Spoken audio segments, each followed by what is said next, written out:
Good evening, ladies and gentlemen. It's 7:30. Let me call to order the December 2nd, 2014 meeting of both the Planning Board with a joint meeting of our Zoning Board of Adjustment. Before I do announcements, Chairman LaRue, I understand you usually start your meetings with a Pledge of Allegiance. Yes, we do, sir. Would you do us the honors of leading us in the Pledge of Allegiance, please? Allegiance to the flag of the United States of America and to the republic for which it stands, one nation, under God, indivisible, with liberty and justice for all. Thank you for doing that for us. Thank you. The next meeting of the Planning Board is scheduled for December 16th, 7:30 p.m. in the Matthew Thornton Meeting Room, which is this room. The next Zoning Board meeting will be December 17th, the next night at 7 p.m. also in this room. The next meeting of the Bike Pedestrian Subcommittee will be December 9th at 7:30 p.m. in the Memorial Meeting Room. Which one's the Memorial Meeting Room, Tim? It's downstairs in the east wing. Okay. It's the conference room near the town manager's office and the town clerk's office. Thank you for that. Let me remind everyone to make sure your microphones are turned on. You speak clearly into them. Make sure that the lights are on so the folks at home can hear you. And with that, that brings us to item 2 on our agenda, which is the joint meeting of the Planning and Zoning Board of Adjustment with discussion of topics of concern for both boards and presentation from Karen Dudley of Natural Resources Conservation Services of the U.S. Department of Agriculture. And Ms. Dudley, please introduce yourself. Tell us a little bit about what you do, and then please lead into your presentation. But please also, I apologize if I move around to be able to see it because I can't see it much from here. So once you get started, I think anybody that wants to move can slide around in front and get a good look at it. Okay. And with that, I turn over the floor. Can everybody hear me okay? All right. So I'm a soil scientist with the Natural Resources Conservation Service, and I was lucky enough to map for about 14 years. I was a soil mapper, and then I got switched over into being a technical soil services provider for the state of New Hampshire in terms of working with NRCS, cooperators, and private people. So I was asked here to talk about Web Soil Survey, and I thought I'd start off with how we map the soil, so what was in our heads when we were mapping the soil, so you get an idea of what was thought about and what happened when we did map the soil. So I'll give you a good basis of understanding when I go into Web Soil Survey. Okay, thank you.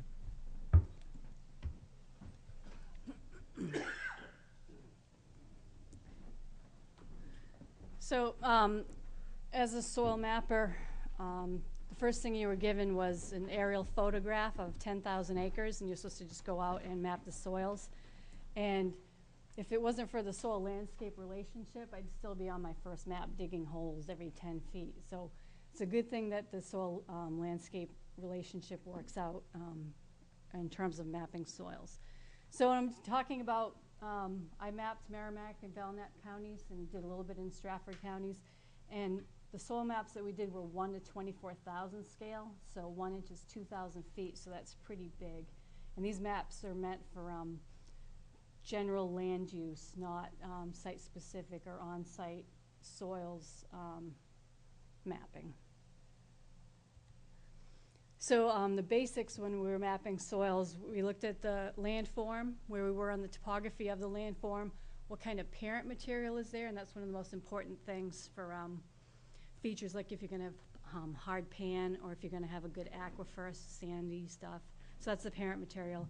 And then also we looked at water table depth, so where in that soil is the water table, a seasonal high in the spring? Is that going to make it harder to put in a septic system or size the lot, et cetera? And then we also looked at other features, say if it's in a floodplain or not, so where the soil's flooded. So that's called a soil series. So for example, there's a Windsor series up there, and this is on the official series descriptions for soils. If you type in like Windsor soil OSD, that'll come up. And that just tells you where the Windsor soils or series is found, what the parent material is, its outwash, where's the water table, et cetera. So it gives you a representative soil ped-on to look at when you're looking out on the ground at a Windsor soil, if you think it's a Windsor soil. So that's the soil series. And then to come up with a map unit, so when you guys look at the soil maps, it's not the series that we map, we map map units that contain soil series. And also there can be more than one soil series that would be a complex. And then we put on the slope of the land. That's how we're able to break out those map units. That's one of the main ways to break them out. So the way the slope is, so if it's flat, we call it an A slope. When it starts to get a little bit more sloping, it's B, et cetera, et cetera. I don't know if you guys have E slopes in Merrimack anywhere, anything steep? Okay. So usually A, B, C, and D is what we're looking at. And then within that map unit, so you have the soil series, and then you have the slope along with it, and then within that map unit, there are inclusions of other soils, because soils do not change from that soil line when you go from one to the other. It changes along a continuum, and there's no way we can break that out. So as you're going from one map unit to another, a lot of times there's inclusions on the edges, and that's where those come in.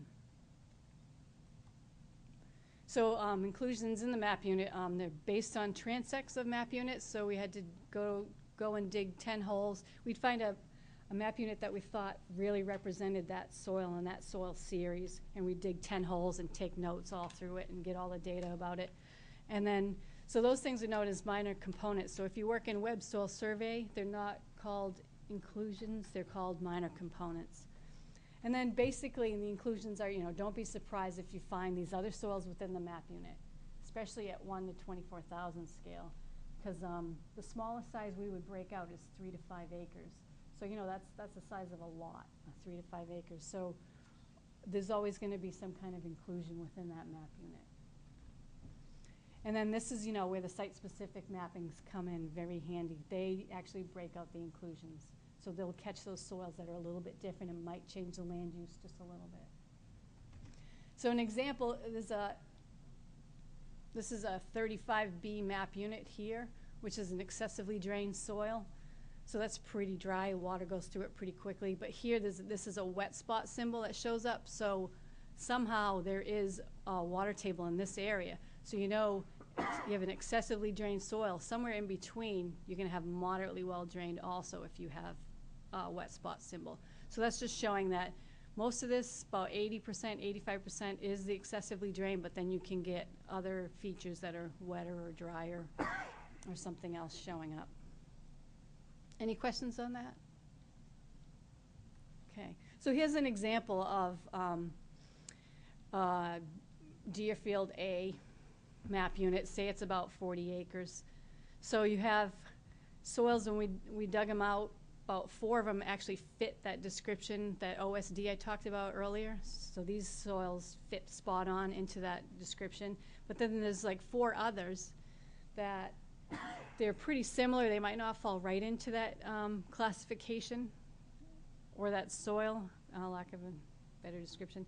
And so they don't have any different land use. It's so similar to the Deerfield that it doesn't make any difference, so that's considered part of the Deerfield soil. And then on the other end you have like a moderately well-drained and a pipestone soil, so that would be moderately well-drained, a poorly drained inclusion, and a somewhat poorly drained inclusion, or moderately well with a Wertstein in it.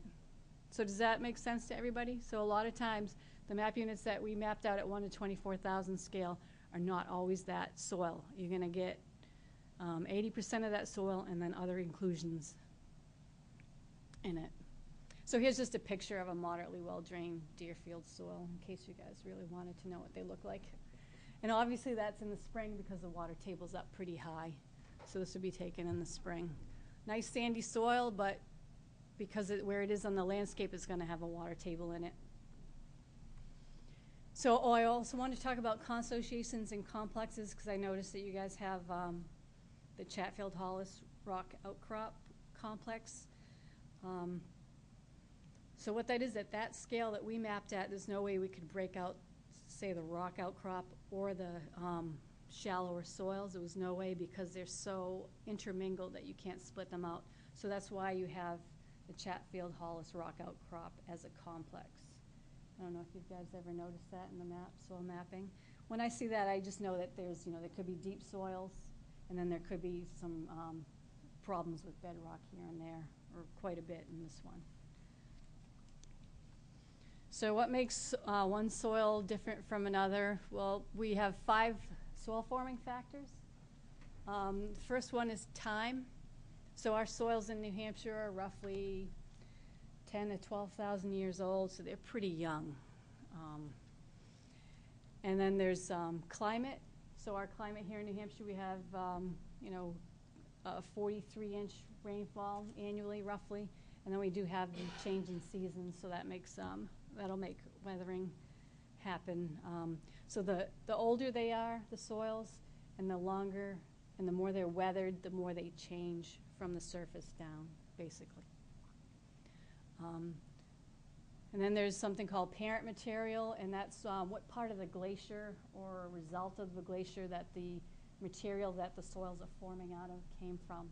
So up here you have some of the outwash stuff, sands and gravels. And you can tell that these parent materials, even though they're both outwash, see how different the color is? These are more near over on the Connecticut River where the soils are grayer. And then over here is just in this area generally. And then also for parent material, we have situation where we have some hard pan soils, so that's till with hard pan, and you just have till without hard pan, and then we have some wetter soils. So then there's another factor is topography. So the wetter soils obviously are going to be at the bottom of a slope in the swamps, and the drier ones are going to be up at the top and nice and dry, basically. Then there's one more factor, which is biota. So that's animals, plants, man. So those situations are what all those together makes one soil different from another. So our soils are very young in terms of, say, Brazil, where theirs are hundreds of thousands of years old, and their weathering goes down feet like 30 feet down or more, for an example. Ours, roughly 2 feet. That's about it. They're babies. So how did our soils get here, the parent material? Well, we had glaciers in the northern hemisphere. And you can tell, if you look at the Rocky Mountains, they've never been glaciated, and you can tell that because they're all raggedy, jagged, tall. And if you look at this is in Maine, you can tell that something came along and scraped it and smoothed it down.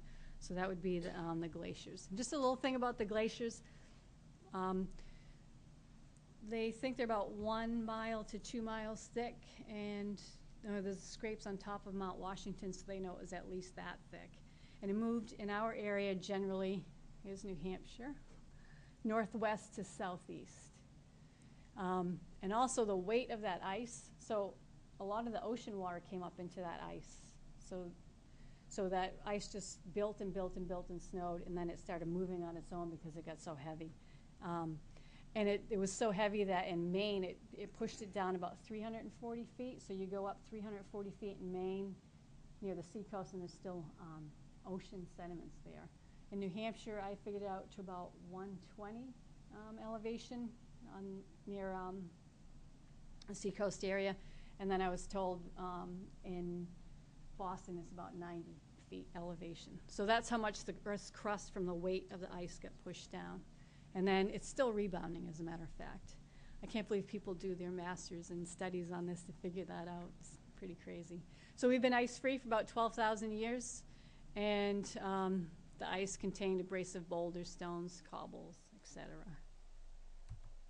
So other signs of glaciation that that is noticeable is the erratics. You see the size of that boulder? That's the Madison boulder. So that the ice plucked that off of probably up in North Conway somewhere and moved it along the top of the ice. And then when it melted, it just landed there. And then hard to see up in here, there's some striations on this rock that I found in Barrington. And this is the north arrow. So in this general area, it was moving northwest to southeast. And you can see I pulled this off the internet. These are definitely really good striations that show up. So what were we thinking when we made the soil maps? What was going on in our heads? So I talked about that soil landscape relationship. So here it is. So if you go over near the rivers, the floodplains, so right along it, you're going to have the low bottom and the floodplains that flood frequently. And then as you go a little bit higher up, it was still, there's still floodplain that has the occasional flooding. So I think you guys have to think about that when you're looking at sites and you have the FEMA maps that you use, I'm sure. And then when you get a little bit higher up away from the river, there's a thing called a stream terrace, or I call them a high terrace. And those are sandier soils. They're higher up from the river itself. And they have a lot of loam in the topsoil, a lot of silt loam. And those are the best soils for growing corn. So if you ever notice when you're along a river, usually higher up you see the really big cornfields. So that's the best place for corn. And then in some areas there's old lake beds. So like the town of Keene, big area of that was an old lake. And then also in Concord, where they have the football fields, that's an old lake bed there, because if you dig, you'll find the layers of silts. And then there's the outwash, which is where everybody likes to find that stuff because it's always good material for building or selling, etc. And that's the material that came out of the glaciers as they were really melting. Water was moving fast. It was moving that stuff out, sorting it and laying it down. And the material liked to go and level everything out. So usually a lot of this outwash stuff you see as flat. And then as you move up, we get into the tills. So we're getting up into the hills more. And then you get coarse textured tills. So that would be like the Canton soil. It's a little bit of a loamy cap, right? And then you get into the finer textures. That would be like your Paxton and your Woodbridge soils that have that hard pan. And then we start getting up to where the bedrock starts showing up, and that complex that I talked about with the ledge would start showing up here. And this is a general idea of how we were thinking when we were out there. We had to cover 500 acres a day, so it was a lot of walking, a lot of digging, a lot of road cuts, if we could find them. That kind of situation. So here's a real life scenario. So you get the floodplain down here along the river. And then the tills all up here, and then the outwash sand and gravels, and then in here in pockets, usually there's lake bed sediments. So in terms of tills, there's a few different kinds. So the first kind is called dense basal till, the hard pan. That's the Paxton and the Woodbridge, Pillsbury soils. They're the ones that are going to be, you're going to have to build up septic systems from that and beware of a perched water table in the spring. These are hills that look like an upside down spoon.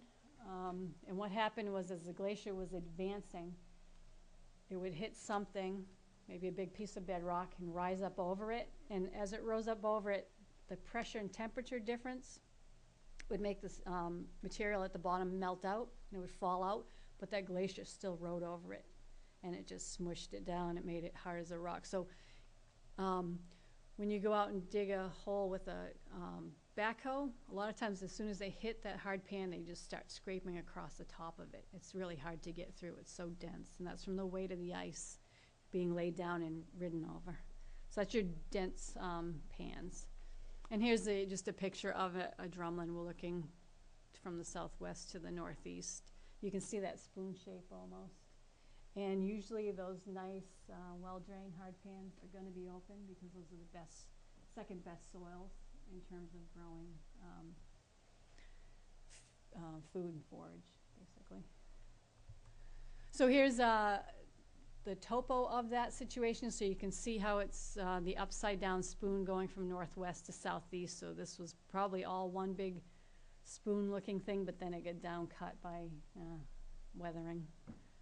So that's if I saw something like that, I know that I would have that hard pan. I'd have to go and verify it, but I would only have to go to like one area of it to find the hard pan and say, okay, this is a hard pan hill. but then go and look for where the water table is all over.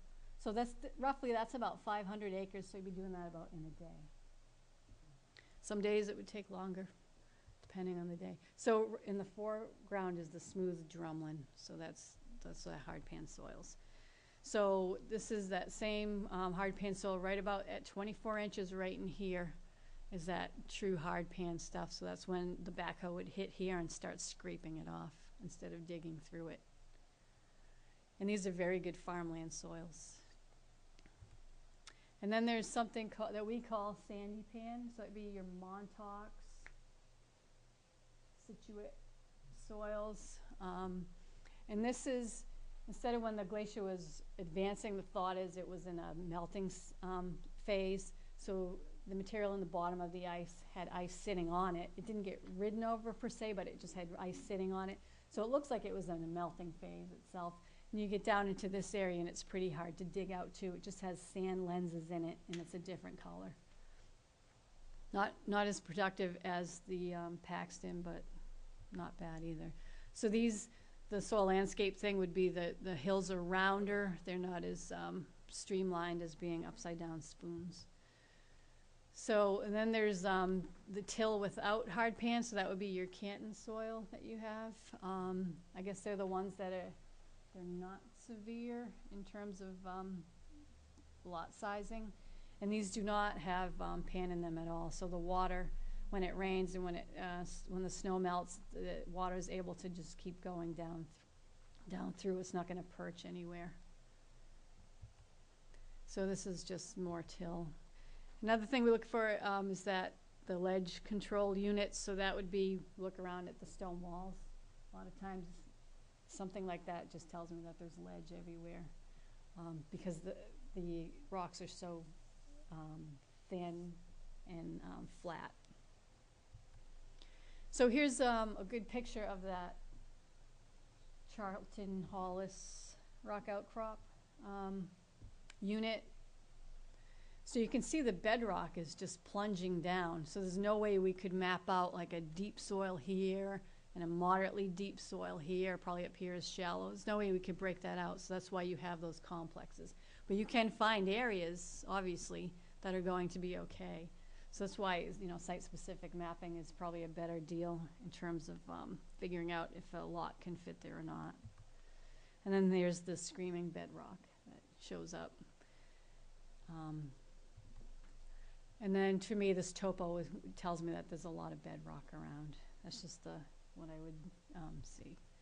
And then in the bedrock controlled units and then in other various wetlands, so this is bedrock here, and in the flatter units you do see a lot of vernal pools. So if you're looking for vernal pools, you want to find those bedrock controlled units that are flatter, and they pocket more water. And also in the very poorly or poorly drained wetlands too. You can find vernal pools. So that's the variety of tills that we mapped. And then there's your outwash plains.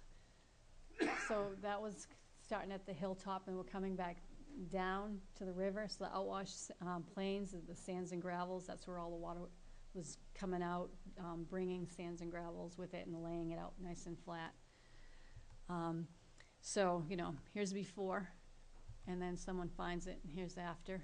So you can see that this used to be flat. This is in Rochester. This is in Dover. You can just see where it tried to just level out and make everything flat. So these sands and gravels are pretty nice material.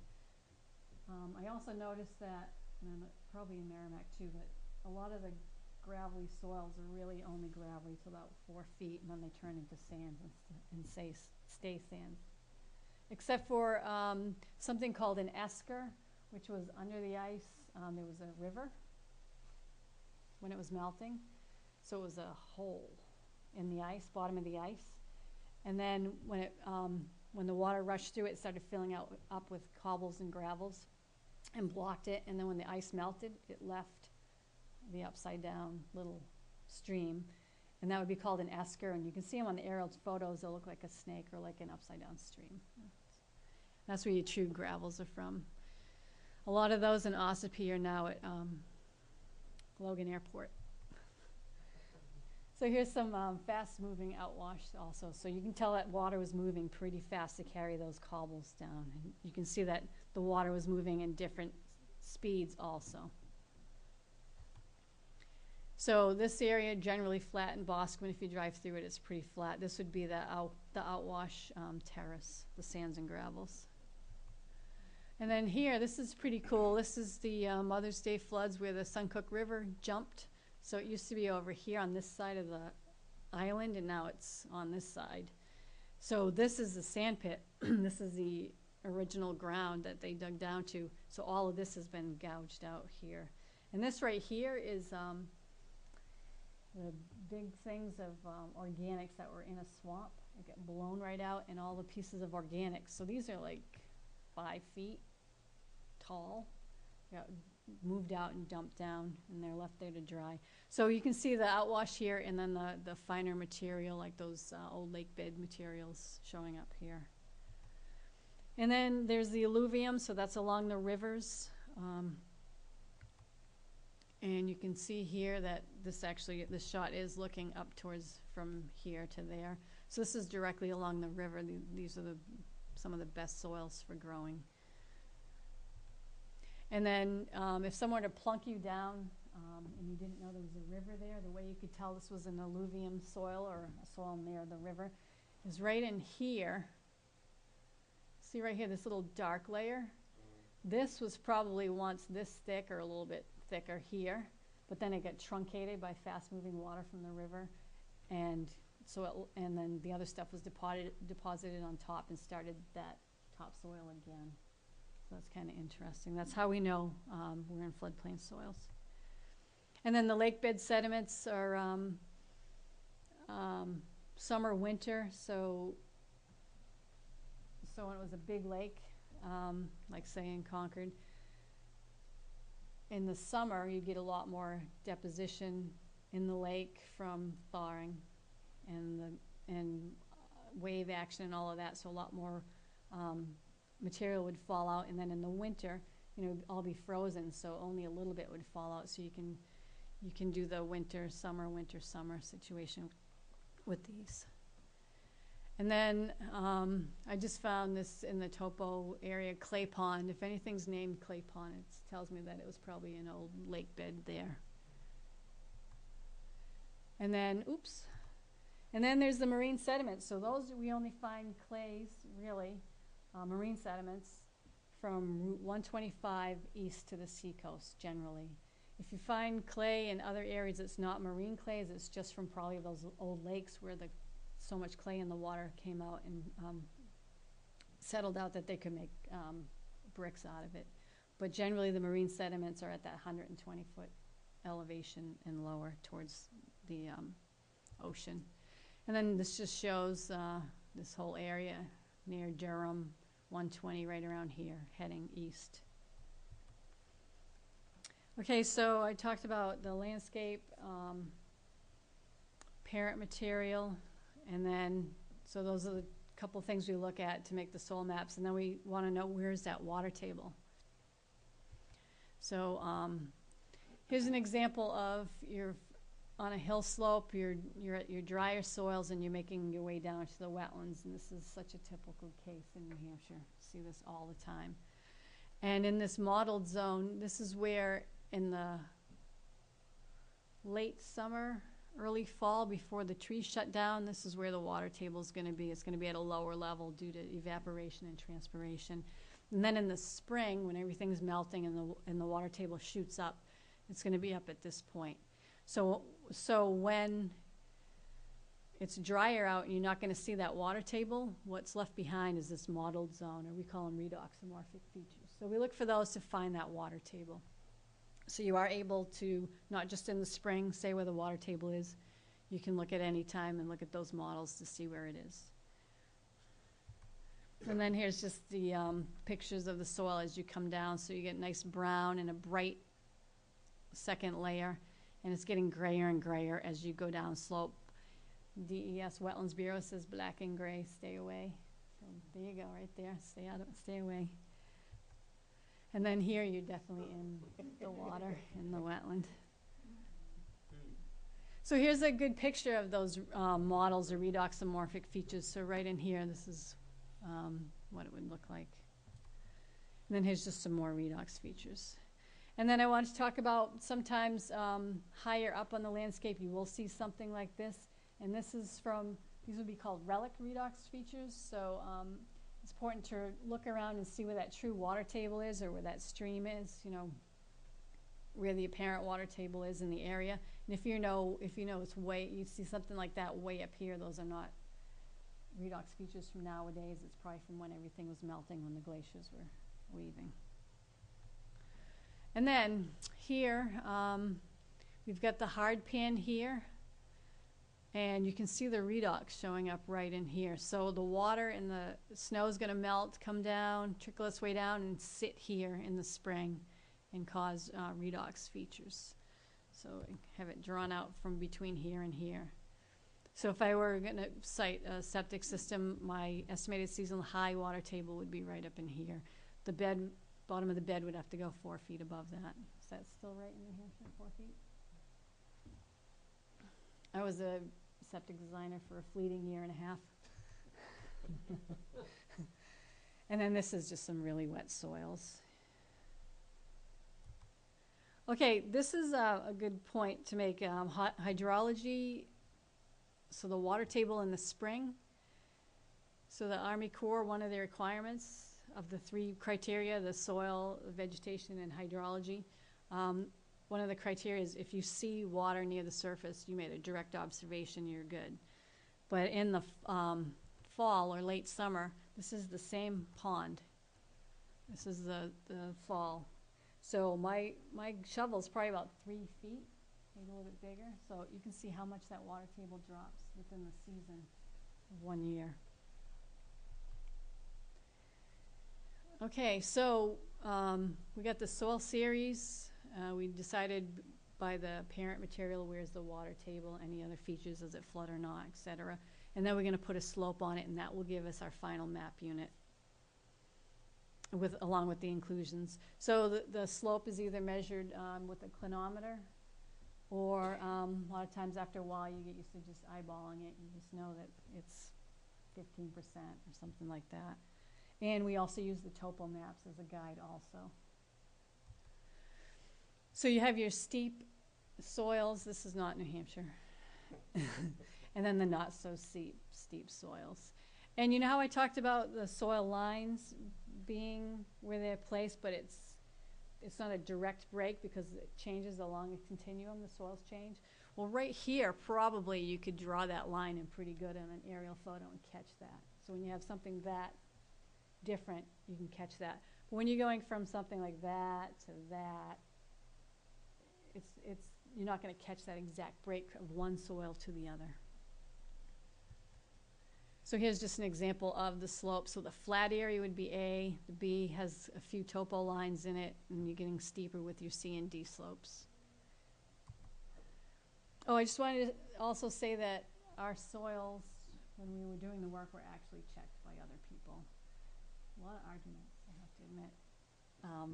So somebody else would come in, and we'd dig out the pits, and they'd look at them and look at what we described them as, look at the classification of the soils, and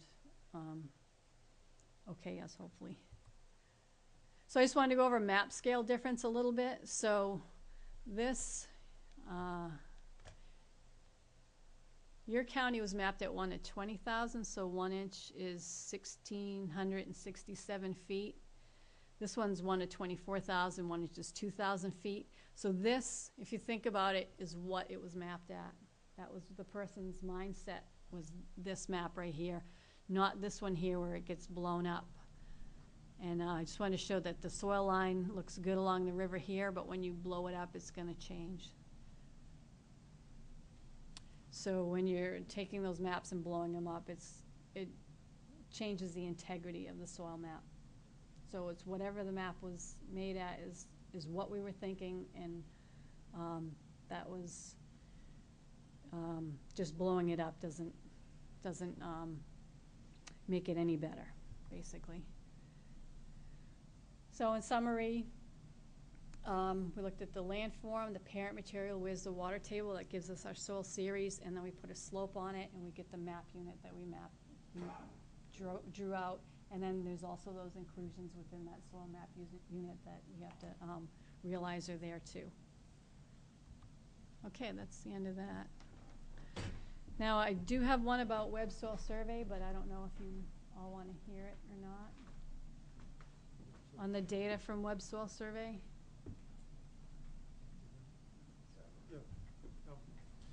Give us a minute to have a little bit of the conversation about what we've already learned, and maybe Okay. that it'll lead us in that direction, or maybe not. Okay. This is the soil science that you're explaining to us is new to me, and I know that we, Planning and Zoning Board, we get these maps with little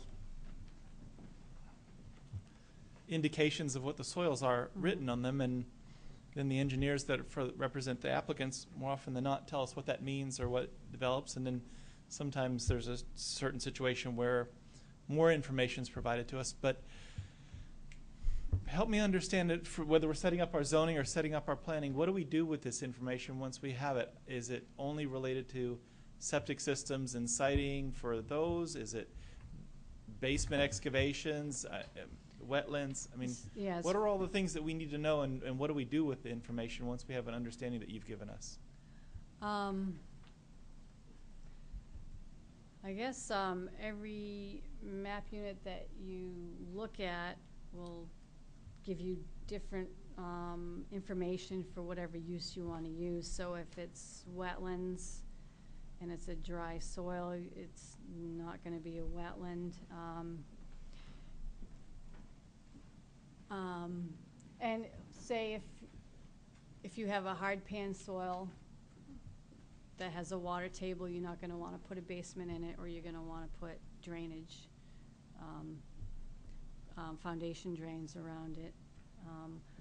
Also, you know, if you guys are looking at farmland, prime farmland, or locally important farmland, there's that situation. There's if you want to save wetlands, so you would use those soil maps to see where those wetlands are using the wetter soil map units. Okay. Sometimes the questions might come up where the developer wants to do a whole lot on a parcel, and we're trying to decide whether the density that they've proposed is reasonable. How do we use this information to help us out in those kinds of situations? Is it all just about wet versus dry in terms of the wetlands, and then you can get your septics, or you're on a sewer system so you don't have to do septics, and then we're happy and we don't really need to investigate further for the soil? Or Wow.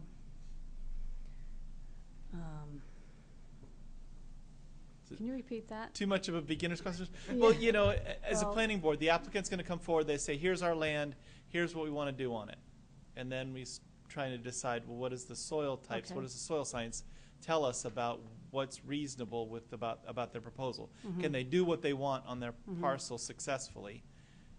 Is that simply a matter of saying you're out of the wetland and you don't have a need for a septic system, and so go have a Okay. happy day? Or is there more that we need to know and more that we need to? In terms of let's just say building a house. If you're going to build a house and put in a septic and a driveway and all that, you want to be at least 75 feet from the wetland and have a buffer. I don't know if you guys have a buffer set or not. Yep.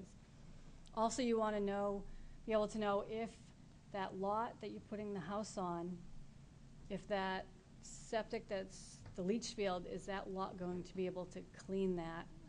Is it big enough to be able to clean that effluent before it goes into the groundwater?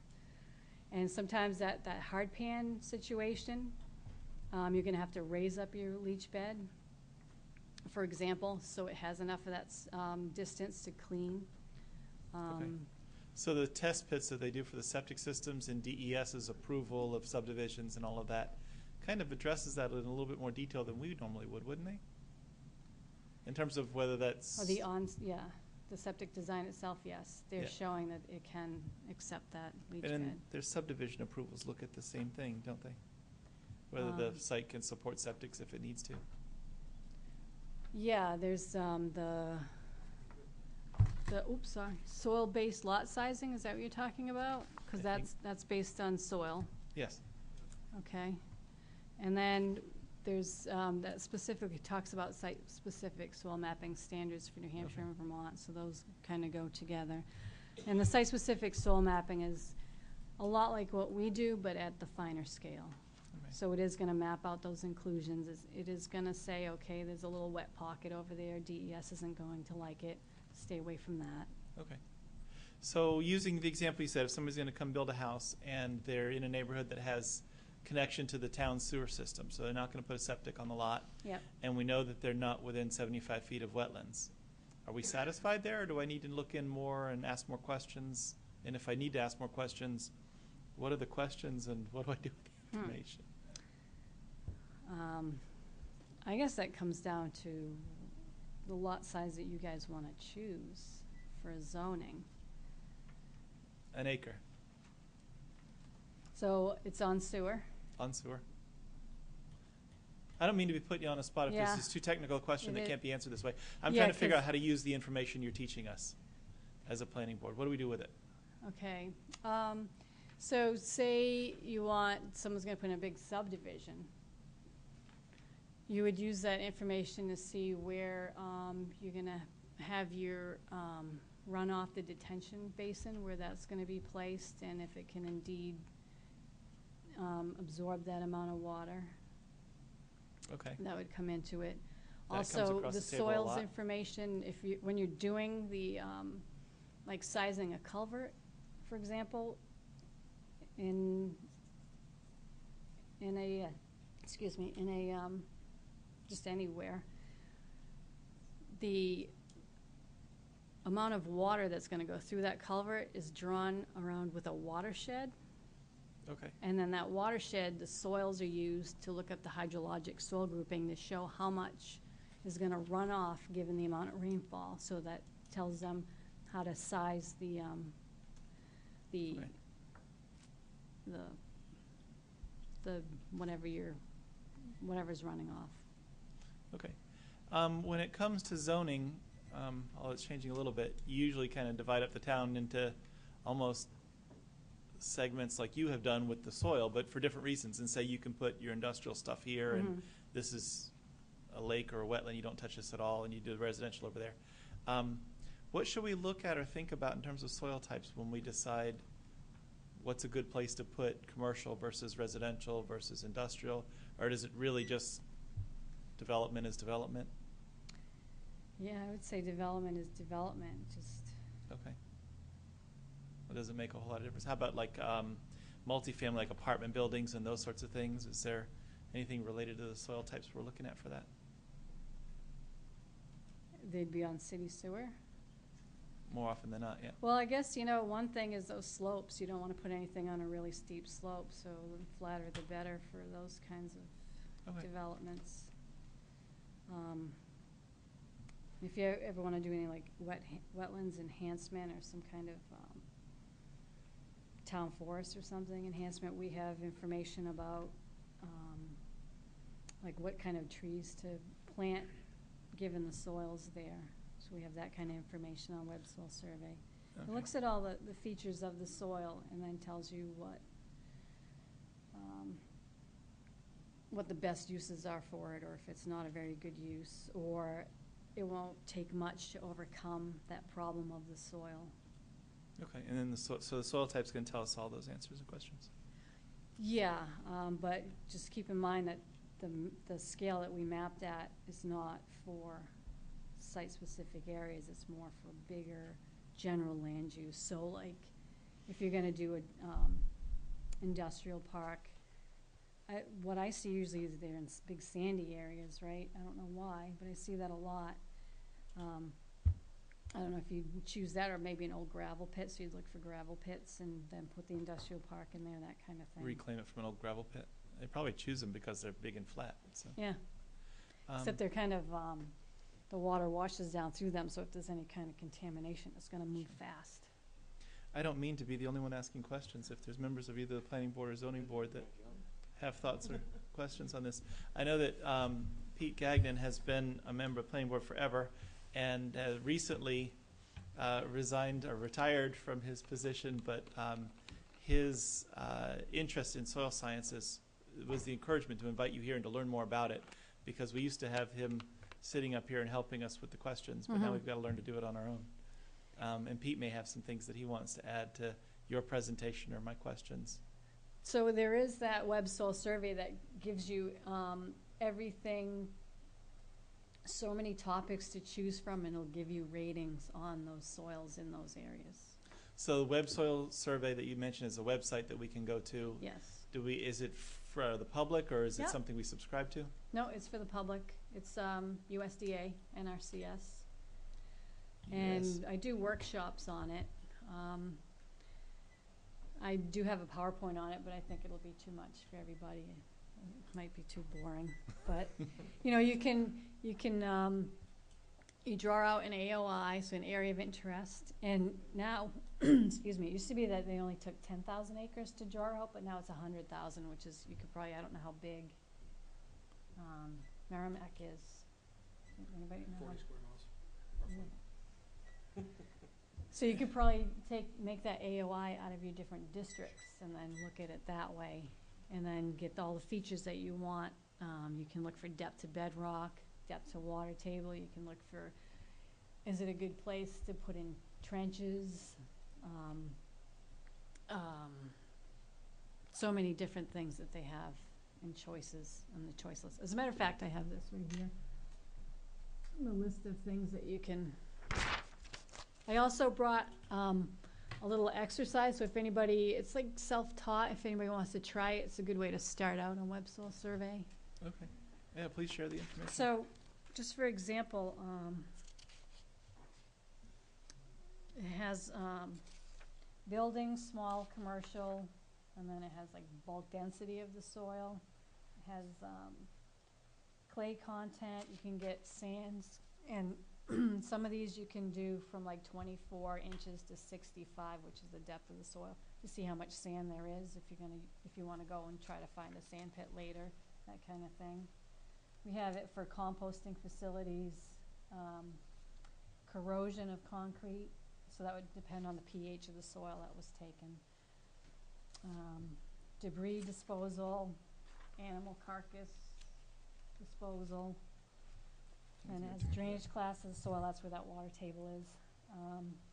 So the prime document that you farmland. have in your hand, what is that for? What do we do with Those that? are all the choices that you can make and get a little Oh, in the web colored survey. map. Okay. Yep. And get more information about it. I got you. Sorry about that. Yeah. Gravel Pete? source. Pete, you want to add something to the conversation? Oh, we could just, grab that microphone there. It's easy for you. Yeah, I just wanted, you raised some very good questions, and I've worked with the soil scientists, wetland scientists, Dick Bond, Kelsey, and a number of others. We've been probably on 60 to 70 on-site investigations with these soil scientists. We've dug holes and to determine what's in there, what some of the features are of the soil, subsoil, that type of thing. The most important thing is that, as Karen pointed out, this is mapped at a scale of 1 to 24,000. That creates a problem in defining the horizons in the different areas outside that or inside that particular scale. Having been a surveyor for about 3.5 years and surveyed not only in this area but also with the soil scientists, it was a very interesting opportunity that I found the relationship between the surveying and land surveying, where they actually get you down to 1 to 2 feet in elevations, and even less. But my view is that this is very innovative technology, and some people have felt that this is outdated because of the years in which these were mapped. Well, you know, if we think about the glacier coming through, receding in 12,000 years, not only did the glacier do its job, but when man came along, he made changes, all sorts of changes, farming, roads, and road cuts and everything. These people that were out in the field are a very important person to have to determine if you're going to have problems with frost heaves, flooding, septic systems, cave-ins, a whole host of things. And speaking of cave-ins, our chairman of the planning board, before I joined it, was digging, had an excavation dug into a soil type that is very in the Windsor series, and he went down because he had water draining into his cellar. He has a 200-year-old home, so the water table was not the problem at the time. But he went down in that hole, and he was buried alive. Oh, wow. My son's, my brother's son in Hudson went into a hole. He was buried alive. So these things can happen besides accidents, but you have problems with the town on-site disposal systems and things like that. That's there. When we can look back for the problems we had, and now we can look back at the soils, and probably the best document that I've been able to work with is the Hillsborough County, New Hampshire, Hillsborough County, New Hampshire Eastern Park.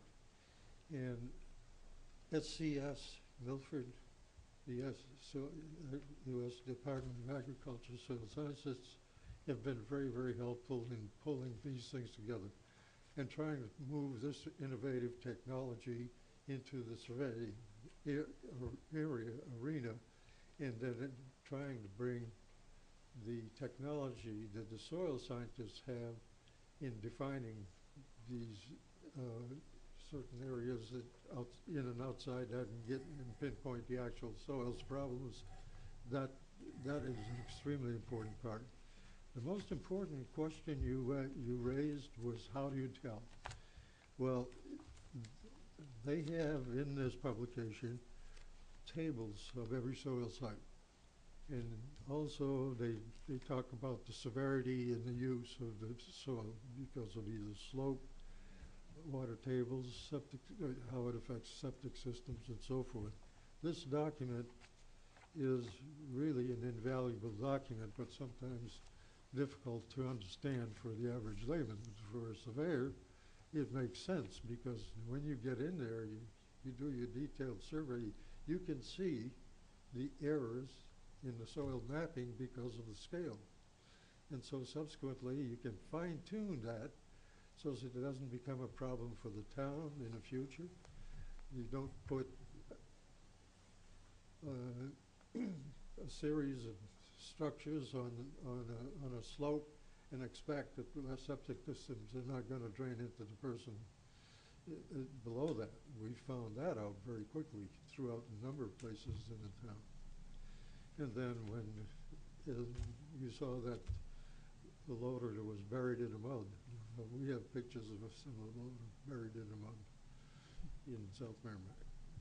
So, you know, all these things can come together, but the important thing is the knowledge that you can gain by working with it to protect the public health, safety, and welfare. And that, in my opinion, requires a well-educated board.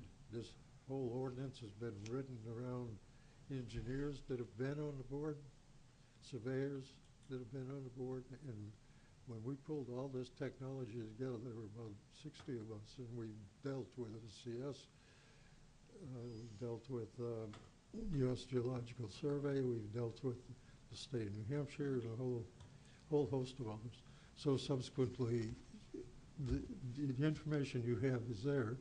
It's just a question of how can you use it in developing the town. Yeah, I think that was the question I was getting at before, is sort of you guys have this knowledge that's so much broader than we'll ever have from doing this, and I'm trying to figure out, well, what do we do with it?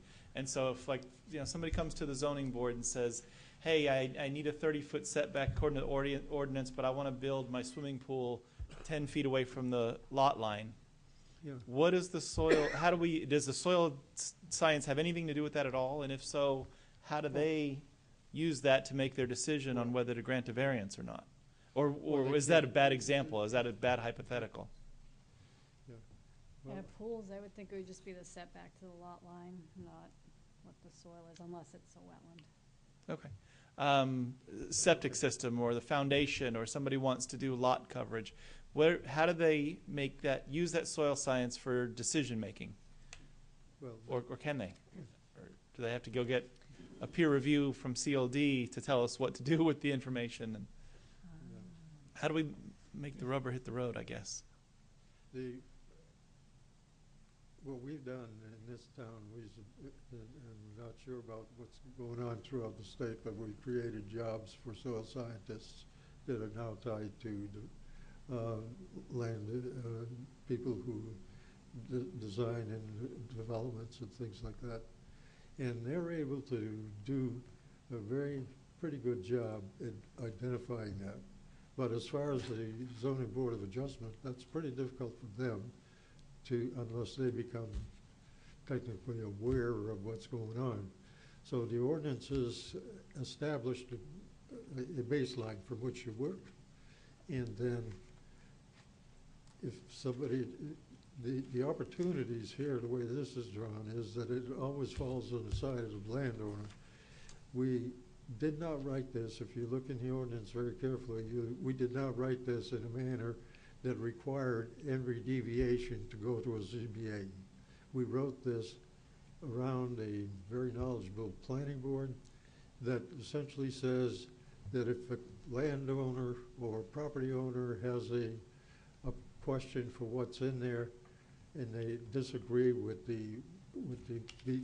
because of the scale of the mapping, they can go to the planning board. The planning board and they can bring in their own soil scientists, or the planning board could bring in the soil scientists, and they could go and map it and correct that, identify that in a very, very fine-tuned way. But the ZBA is always going to have that kind of an issue to deal with, because they just don't get tied into these things.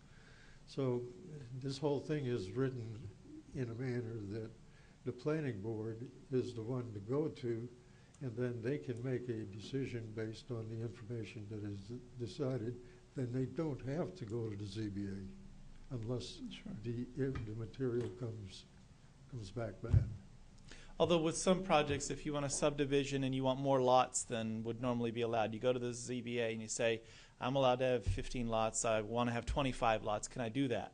And the ZBA says yes or no, and if they've said yes to something, and now there's 25 lots, comes to the planning board, show me all the soil science you want. There's still 25 lots because the decision's already done. So how do we You hit the nail right on the head. how do we make those decisions in the right order, or get the information where it needs to be in that situation? Well, May I jump in? it's difficult. Yeah, please, anybody jump in. Okay. I don't So want to be the only one talking. I guess my question, since we're talking about the zoning board at this point in time, is that a lot of the decisions that we make are based on setbacks from wetlands and things of that nature.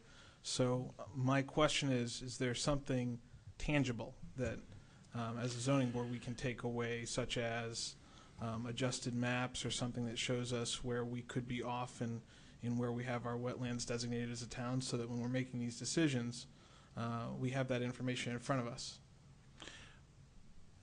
As a zoning board, we can, and Tim can correct me if I'm wrong on this, but we can hire expert testimony to do if we feel there's a need to do a soil survey or to look at something like that. We can bring in somebody, a specialist, to do that. If I understand correctly. You're correct. The one caveat to that is that should the zoning board be the first to act on an application and hire an expert consultant, that cannot be duplicated by the planning board. So for example, if the zoning board were to hire a soil scientist to look at something, the planning board couldn't go and hire a soil scientist as part of their review. You can't duplicate those under the way the statute is currently written. So you can't have a soil scientist look at the same thing, or you can't have a second soil scientist at all? But generally speaking, when it comes to the soil scientist, it's typically the developer is going to hire their own soil scientist who's going to put their stamp on the plan. And it's their responsibility and then their licensure that's putting, and their reputation that's on the line if there's anything incorrect about that map.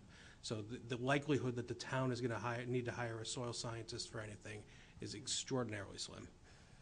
I understand, Karen, from your presentation, when an applicant or a scientist puts a line on a map and says the soil over here is this kind and the soil over there is that kind, that line in the map isn't really a line, that those soils blend together and transition over a distance, and then there's inclusions of other things involved in there as well. So And that's the scale that we mapped at, but the site-specific mapping does get it down to about plus or minus 10 feet for that line.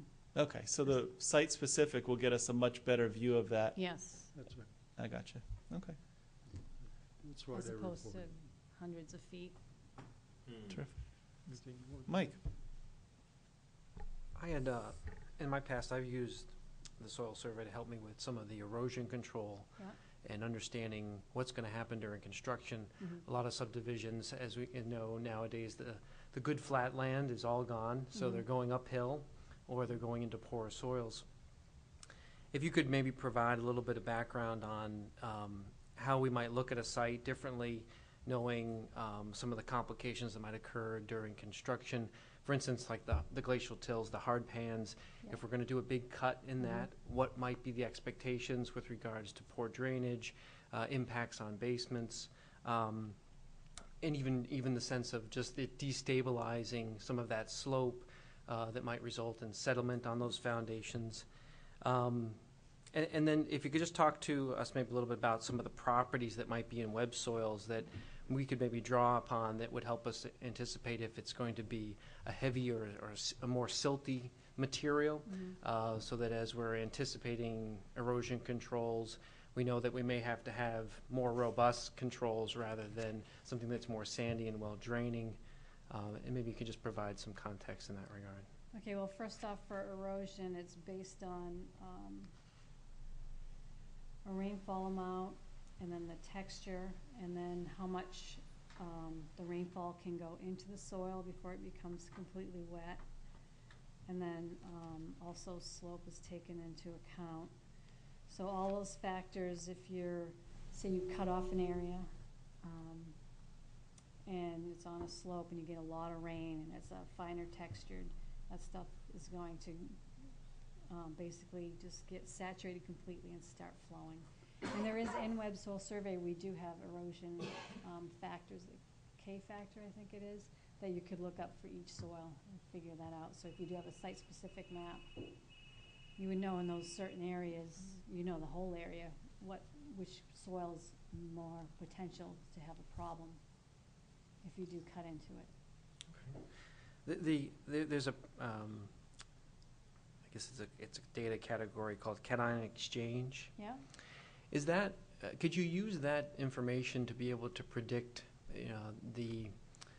there's, when you have certain soils that get caught up into rainwater and end up going into a sediment pond, they could create a kind of a colloidal condition where they're suspended for many hours.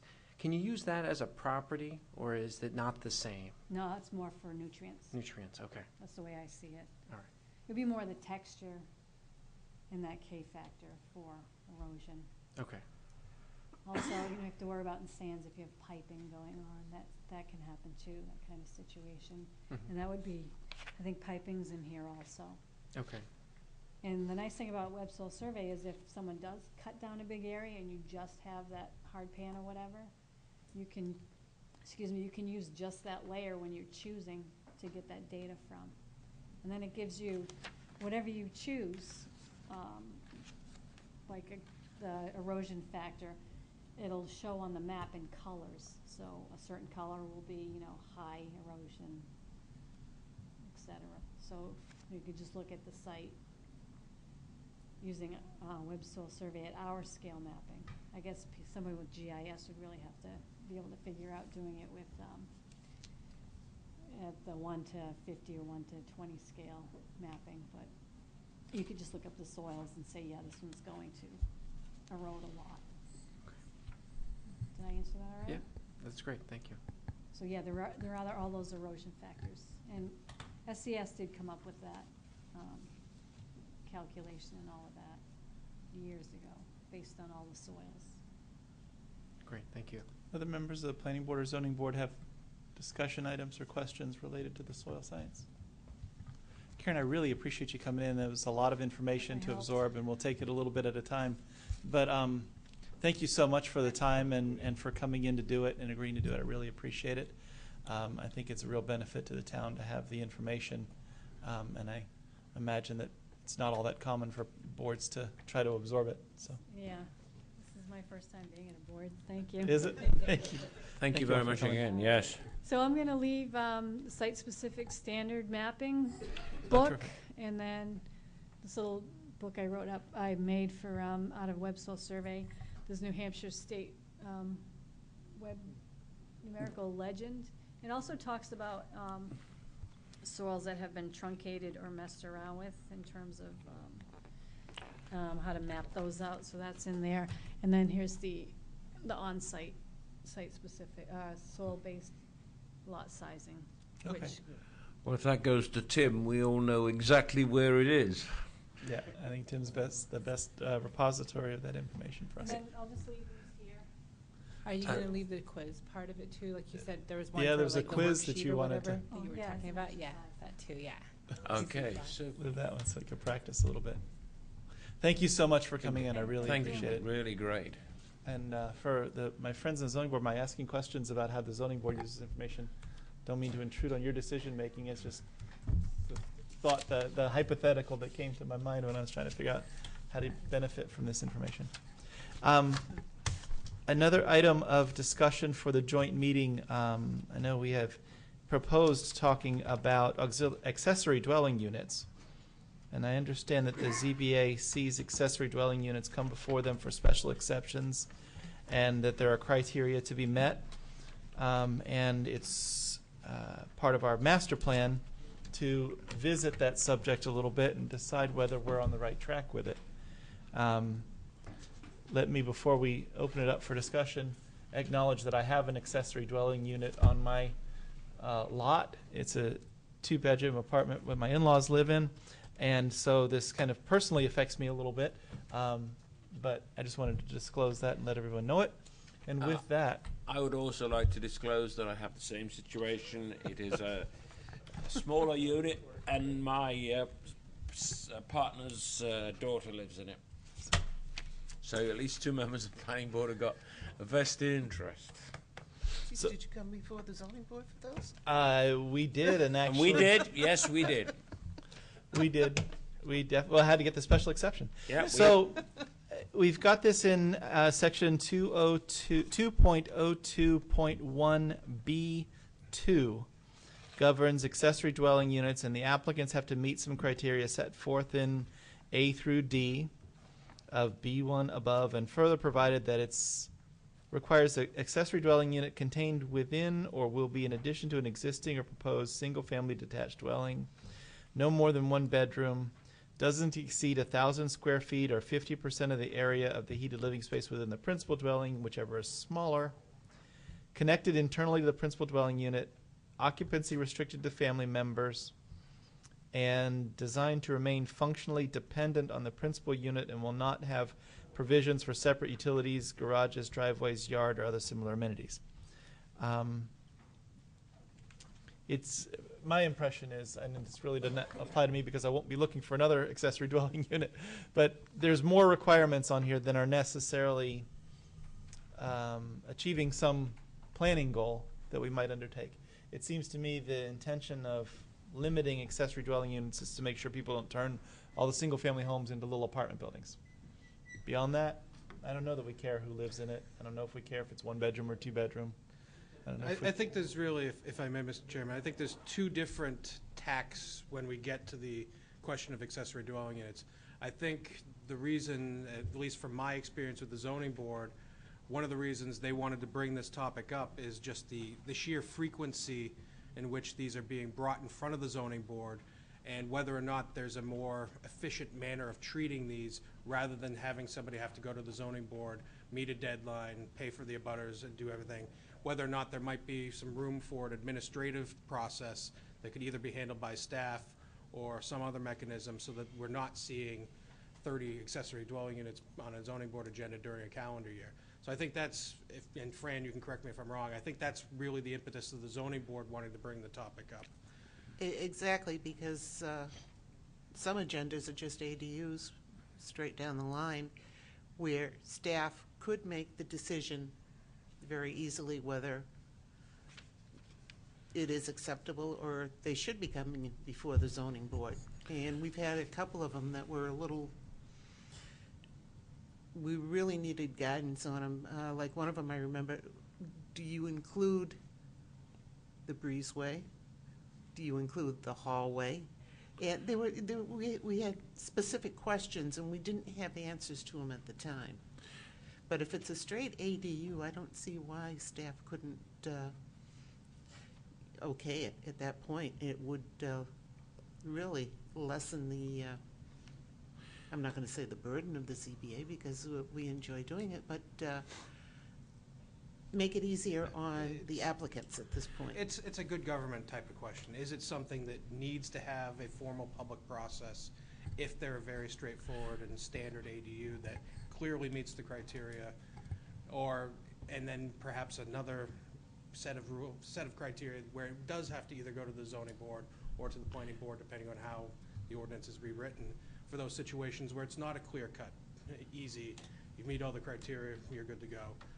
The other part of this, which is more from the planning board side of things, from the master plan, one of the recommendations from the housing section is to consider changing the regulations for the accessory apartments to make them a more viable housing option in terms of meeting the workforce housing challenge for the community, and whether or not it makes sense to potentially remove the family member restriction from ADUs and coming up with some language to do that. So I think those are the two parallel paths we have from each board's perspective and when we're looking at the ADUs. I would when you talk about like not having the reviewing the ADUs as they come in, or having a blanket approval by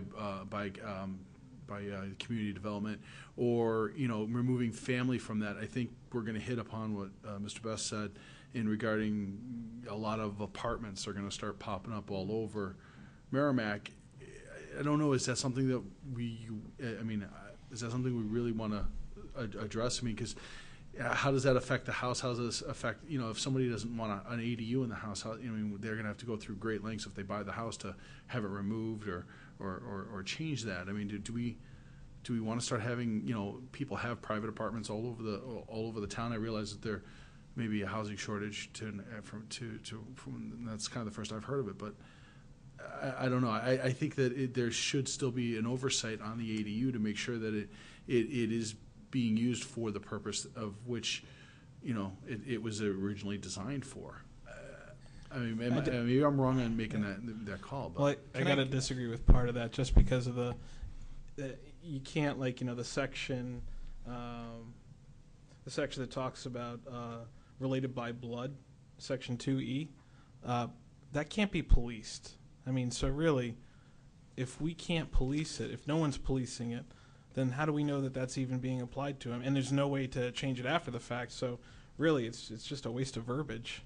I mean, at least in my opinion. Well, it does end up being a bit of a burden, but I did want to follow up on what Patrick was saying. I didn't understand the part of your comment with somebody buying a home that has one and then not wanting it and removing it, because how do you see that? Well, I mean, there's a certain, if someone was to purchase your home and they didn't want an ADU, I mean, there's an expense that they would have to if they had to remove. I mean, it's a bonus, I guess, if they want one, but if they don't, they have to remove that or take care of it. It's same could be said for someone who buys a house that has an in-ground pool and they don't want an in-ground pool and they got to fill it in. Yeah, sure. I mean, either you buy it and you know that that's what you're getting yourself into, or you buy a different house or whatever, whether it's a shed or a fourth bedroom or a great room that you built onto the back or whatever. if it has features you don't like, you get rid of them or you don't. Right. And I guess that wouldn't be a point of contention. I just think that some of the ADUs we've seen, it's just border on apartments, and I don't know if we want to really start doing that with a lot of the houses. I mean, Well, on the enforcement question, I think that it is true that nobody's out there enforcing whether they've got family members living in them or not. Nobody's enforcing, even when they have connections that are internal, nobody would know if I built a door with a lock and a key between the accessory dwelling unit and my main house, and had it, completely separated, unless the neighbors complain and things like that. But on a bigger scale than that, if it's an accessory dwelling unit with a bedroom or 2 bedrooms where 1 or 2 people live, I don't know how it makes a difference from a planning function whether the 2 people that come and go and drive a car and park in the driveway are my uncle or a nanny or a college kid that needs a place to stay or whatever. It's a person living in an apartment, driving a car, parking in the parking lot, and being a member of the community. I don't know if there is a planning function. I'm missing it in terms of saying this person, it's really, really, really important that these things only be used by family members versus just being space that somebody can do what they want with it. Well, can I? So, I mean, I think what you're saying, Bob, is makes a lot of sense, because I'm sure there are people who, when the ADU was approved, it was approved for the correct purposes, exactly as Section 202-2. But then they sell that house to another who buys the house in all good faith and finds he's got an ADU, if you like, downstairs or out the back, and he hasn't got any family at this point in time. They're newly married or something like that, and to help pay the mortgage, they take in a friend, college friend, an ex-girlfriend, I don't know. And that goes on in this town. I'm sure it goes on. I mean, I'm not saying I know anything. I don't, but I'm sure it happens. How do you police it? In theory, of course, if somebody's doing exactly what I described and they've got a mortgage, they are legally obliged to notify the mortgage company or whoever holds the mortgage, because they will want signed things to make certain that the person who's there doesn't assume tenancy rights, which gives problems on foreclosure. But I don't see how we can police it. I don't see how, once the thing's there, you can ever go around saying, well, who's living in this house? The only way I suppose you do it is off the electoral roll. I'm not sure. Why not? Surely if somebody... Well, you put a name and address for somebody who's on the electoral roll. I mean, if you cared to scan it... What if they're not? Well, I'm saying, because of this peculiar rule, does somebody who's got a college mate living there for the next 12 months, he won't put himself on the electoral roll? And but even if you did, I think Lynn's point is, if Mike wanted to rent the 3rd bedroom in my house with no accessory dwelling unit at all for $200 a month, he can do it, and it's Mike's address. And he's on the electoral roll. Has no bearing. And there's no apartment. I mean, I have one, but I mean, if he just was renting my basement or whatever else, and nothing we do would stop that or affect that. All we're saying is, when you build the accessory dwelling unit, which has a kitchen and a bathroom and a bedroom over there for that, then that's somehow going to be treated differently, and only family members can live in that bedroom. But in the same house, the other 3 bedrooms, I can rent those to. Yeah, there's no way to police it. Yeah, There's no way to police it. our current definition of family can have up to 5 unrelated people living in a single-family unit. That's as defined in our zoning ordinance. You can have up to 5. In order to be considered a single-family unit, you cannot have any more than 5 unrelated people living in a dwelling. So the 5 unrelated people, if there was a college nearby and a bunch of 18-year-olds wanted 5 or less, wanted to rent my house, and I didn't live in it at all, not owner occupied, it's still a single-family home. Single-family home. And once you get above 5, then you're into a different situation. That's when it becomes a multifamily dwelling at that point. So anyway, I don't know where the discussion goes from here. I think that with respect to Tim's point about workforce housing, the idea that there may be a one-bedroom apartment here and there around town that somebody could rent for a reasonable price because the owner's occupying the other side and making a couple of dollars does provide some relief for workforce housing, which is an important thing. Every time that we gather up, well, not every time, but when we were gathering up folks to talk about the master plan, one of the things that came through loud and clear is that there really isn't low income housing in Merrimack. Even the apartments that are around are minimum $1,000 a month, and it's important to remember that the term workforce housing is not low-income housing. It's a set criteria set by looking at the HUD fair market rent areas.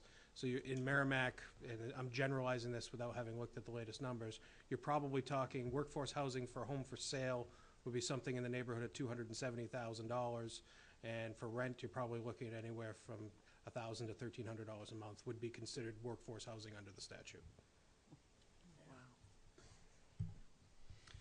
I'd like to hear more from the zoning board members because you guys see this more than we don't review. We Well, never we- see an accessory dwelling unit. Our only role in this is making a recommendation for what the ordinance will say, but we don't review them. We don't see them. We don't have anything to do with them. Lenny. Now, my understanding of the concept of an ADU is a reversion back to a farmhouse where you had 2 or 3 generations of the same family living within the house. As the older parents would move to the upstairs and the younger generation would take over the first floor, and that's the concept of an ADU. If you're going to open it up to anybody in the world to live in that unit, you've just made a duplex out of every house in town. That's apples and oranges. We're going in 2 completely different directions here.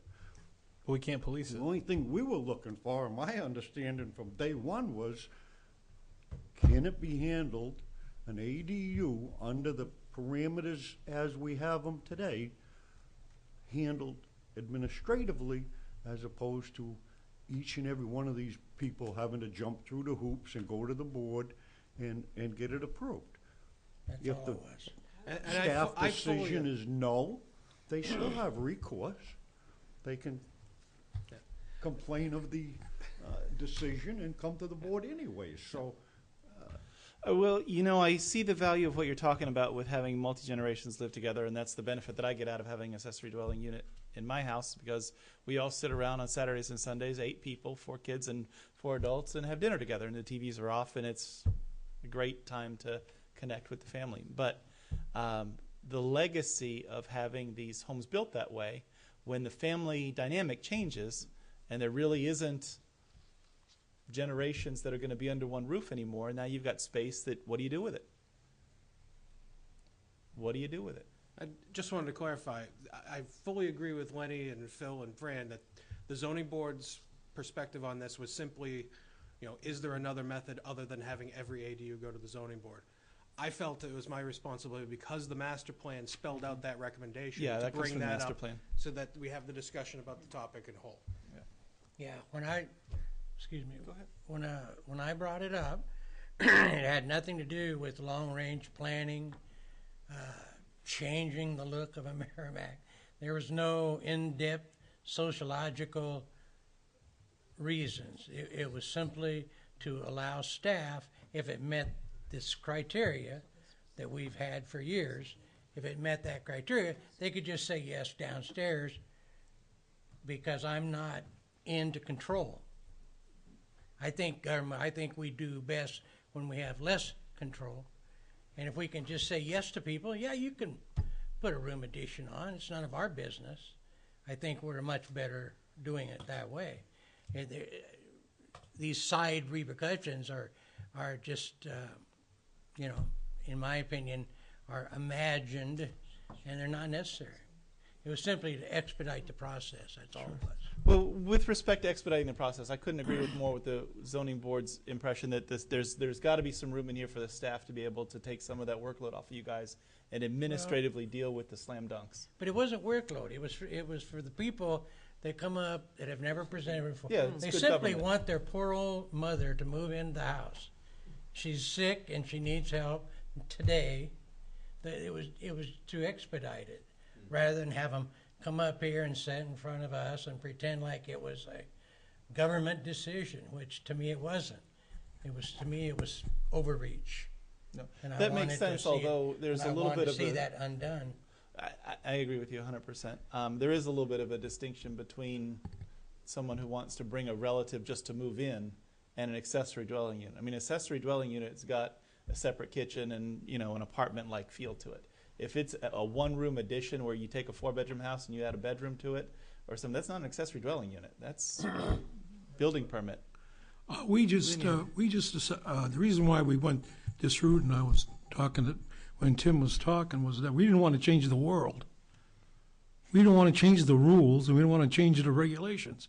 We just thought that we let the little old lady come up here and sit down in front of us for 25 minutes, saying she wants to move in with her daughter, and so on and so forth. So we felt maybe if the administration can do it, if they do it by the law, by the criteria that's there now, then it'll be easier for them, not for us.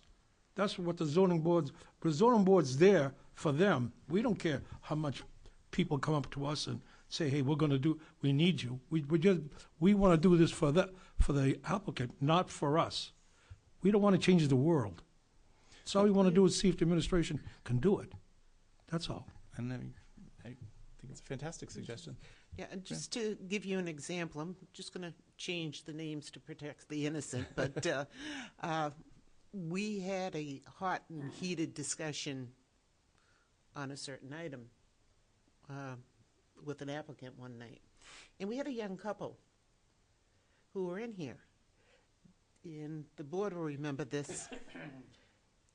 The young couple had never, brand new to town, were asking for a variance, and all of a sudden, here they see this explosion. And it's not an explosion, but there's a lot of banter From an back and applicant forth. standpoint, it's tough. Yeah, I get it. And they just couldn't take it. And I think Jillian, you were here that night, I believe, just changing it around a little bit, and it scared them, absolutely scared them that they had to leave. They could not come before the board. Now, I don't want to put anyone in that position if they don't have to be. If staff can okay the ADU, then let staff do it. Sure. That's the way I look at it. Lynn, you had a comment. I had a question. Is there some reason why staff can't do this? Right now, yes, because the ordinance requires a special exception. All right, so then what we need to do is change the ordinance. Exactly.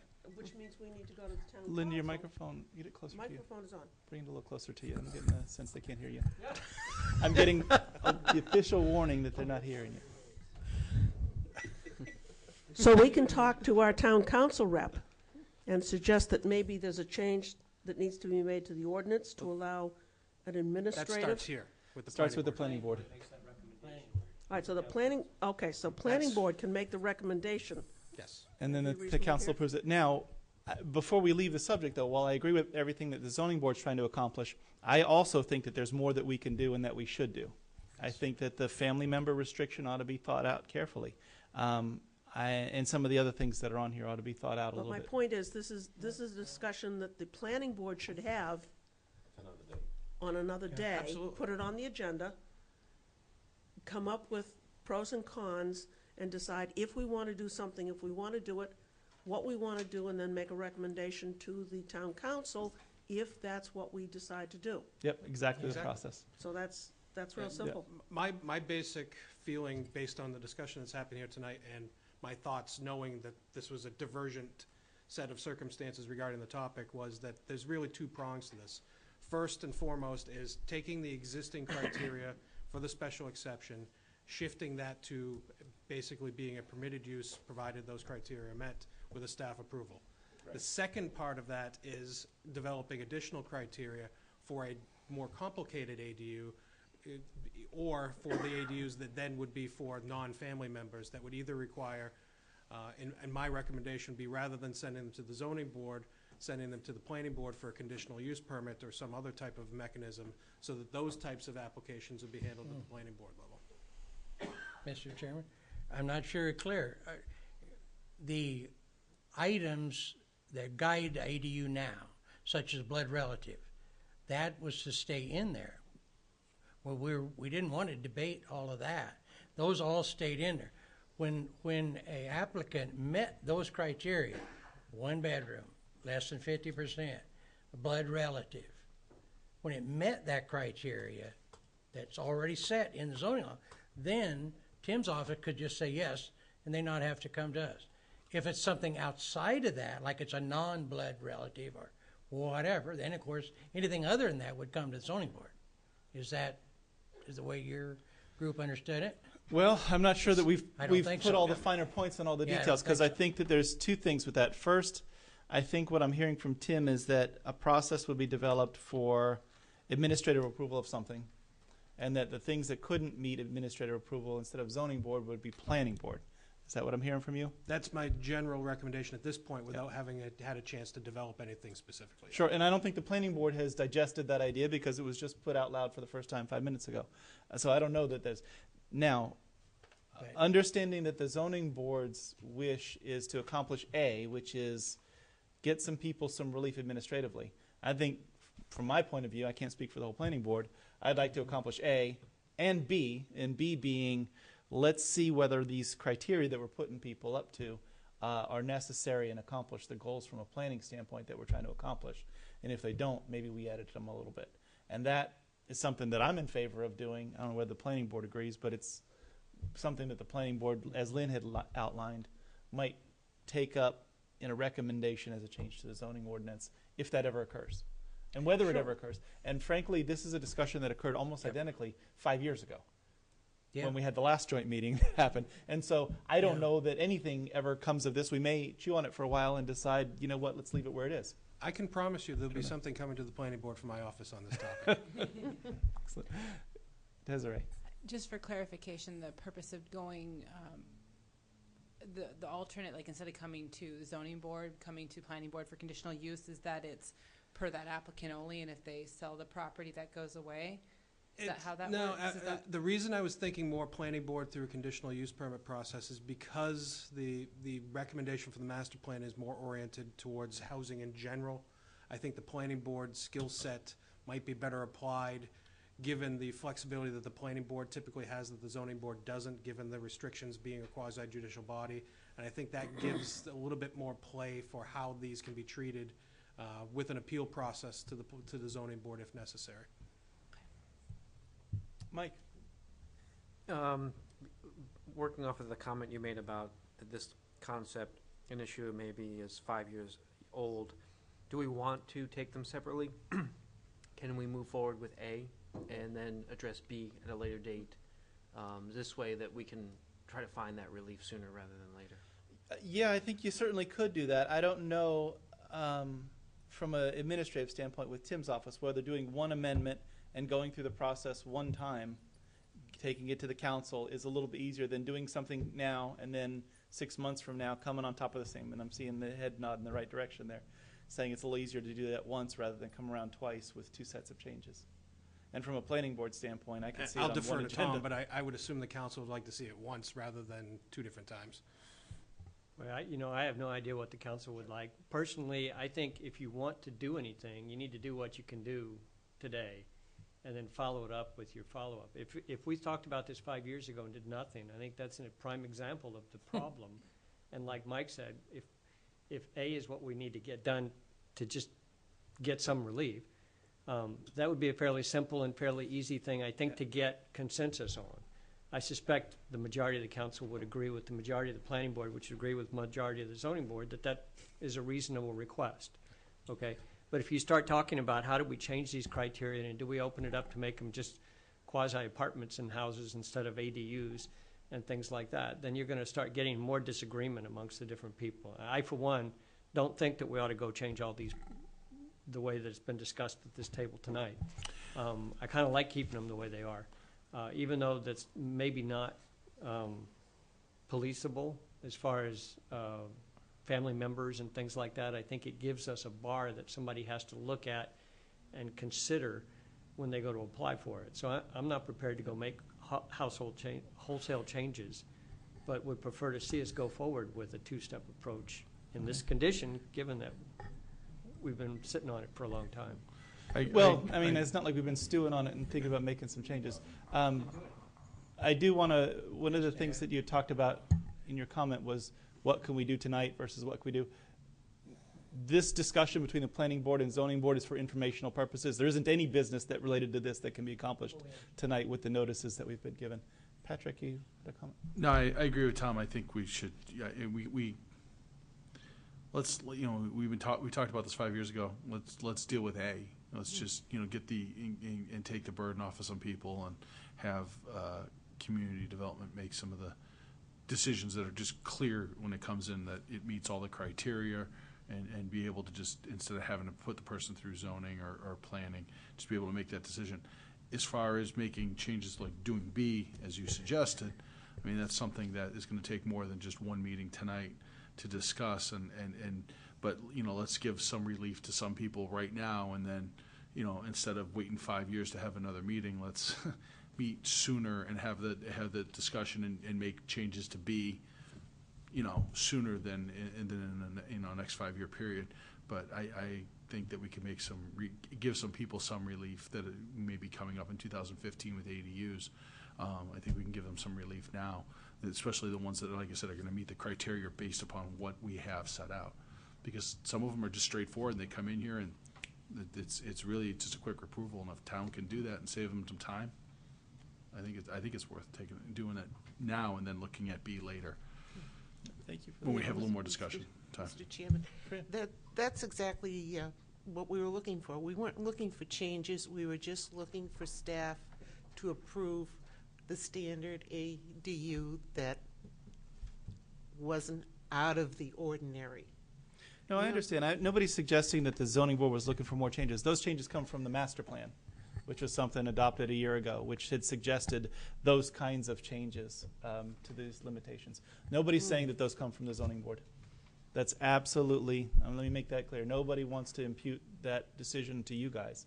That's master plan that came up with that stuff. So, does anybody have other comments or questions? With respect to how to move on, I think that the conversation is pretty clear that the zoning board and some of the planning board members want to take this in bites with the simple pieces first and then see what happens later. And what you will see from me when I get back to the drawing board on this, I will put together two separate zoning amendments, one that will deal strictly with the administrative approval, and then a second that can be dealt with over a longer period of time if the board so chooses. But I'm going to start work on that as well concurrently. Okay, I think that's helpful. Now, one of the other things that's in the notice for the meeting today for a common subject to talk about is lot requirements in the residential districts. Tim, do you know, can you give me some more specifics as to what's that about, or was that related to this? Lot requirements in R1, R2, and R3. It's on my list of things, and I don't know what that's about. One of the zoning board members had a question about whether each different residential district by soil type, R1, R2, R3, should have different frontages, which I believe that they already do. All right, Mr. Chairman, Lenny is the one who supplied that question. Lenny, do you want to elaborate on that one? On the item that you submitted for the agenda, the R1, 2, and 3?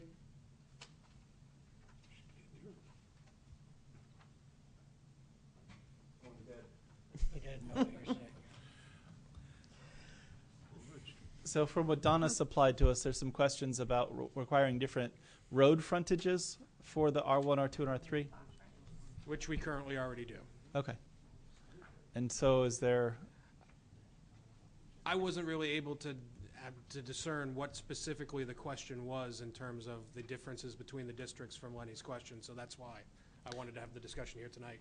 What are the frontages we require in R1, R2, R3?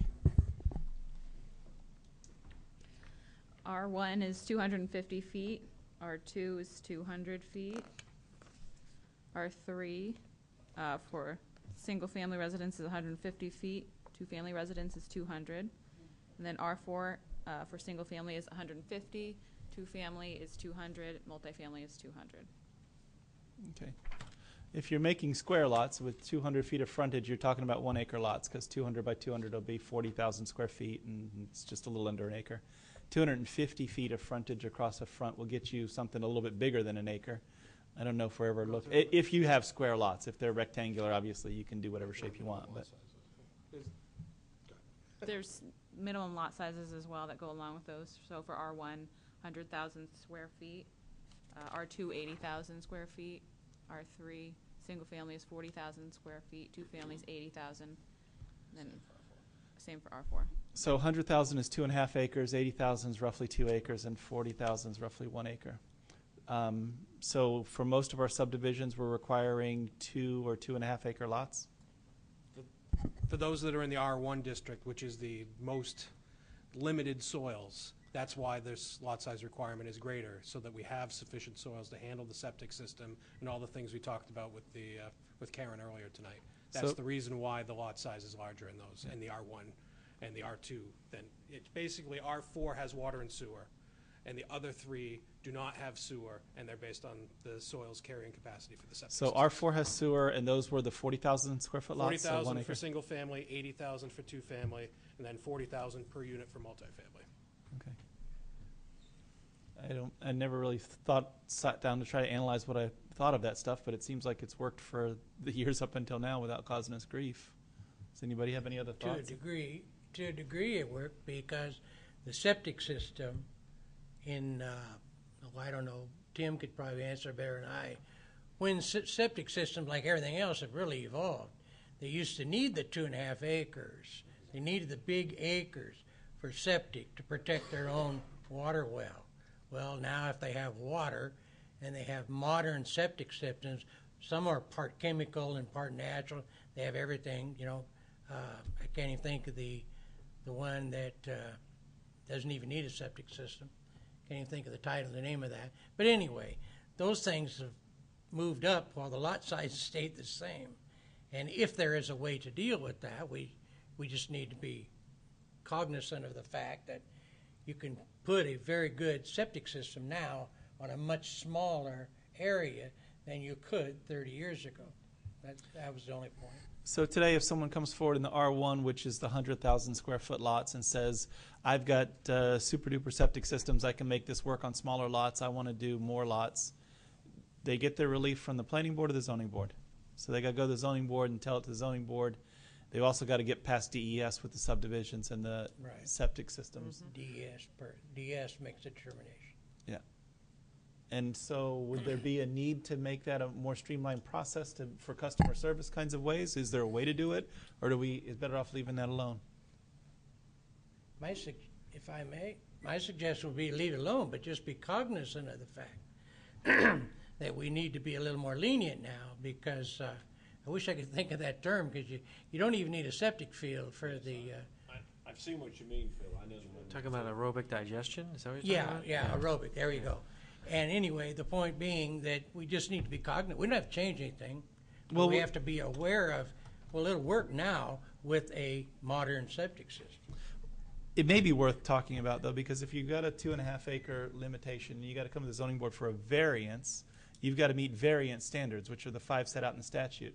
And meeting those standards just because I want 8 lots instead of 4 lots may not be that easy to do.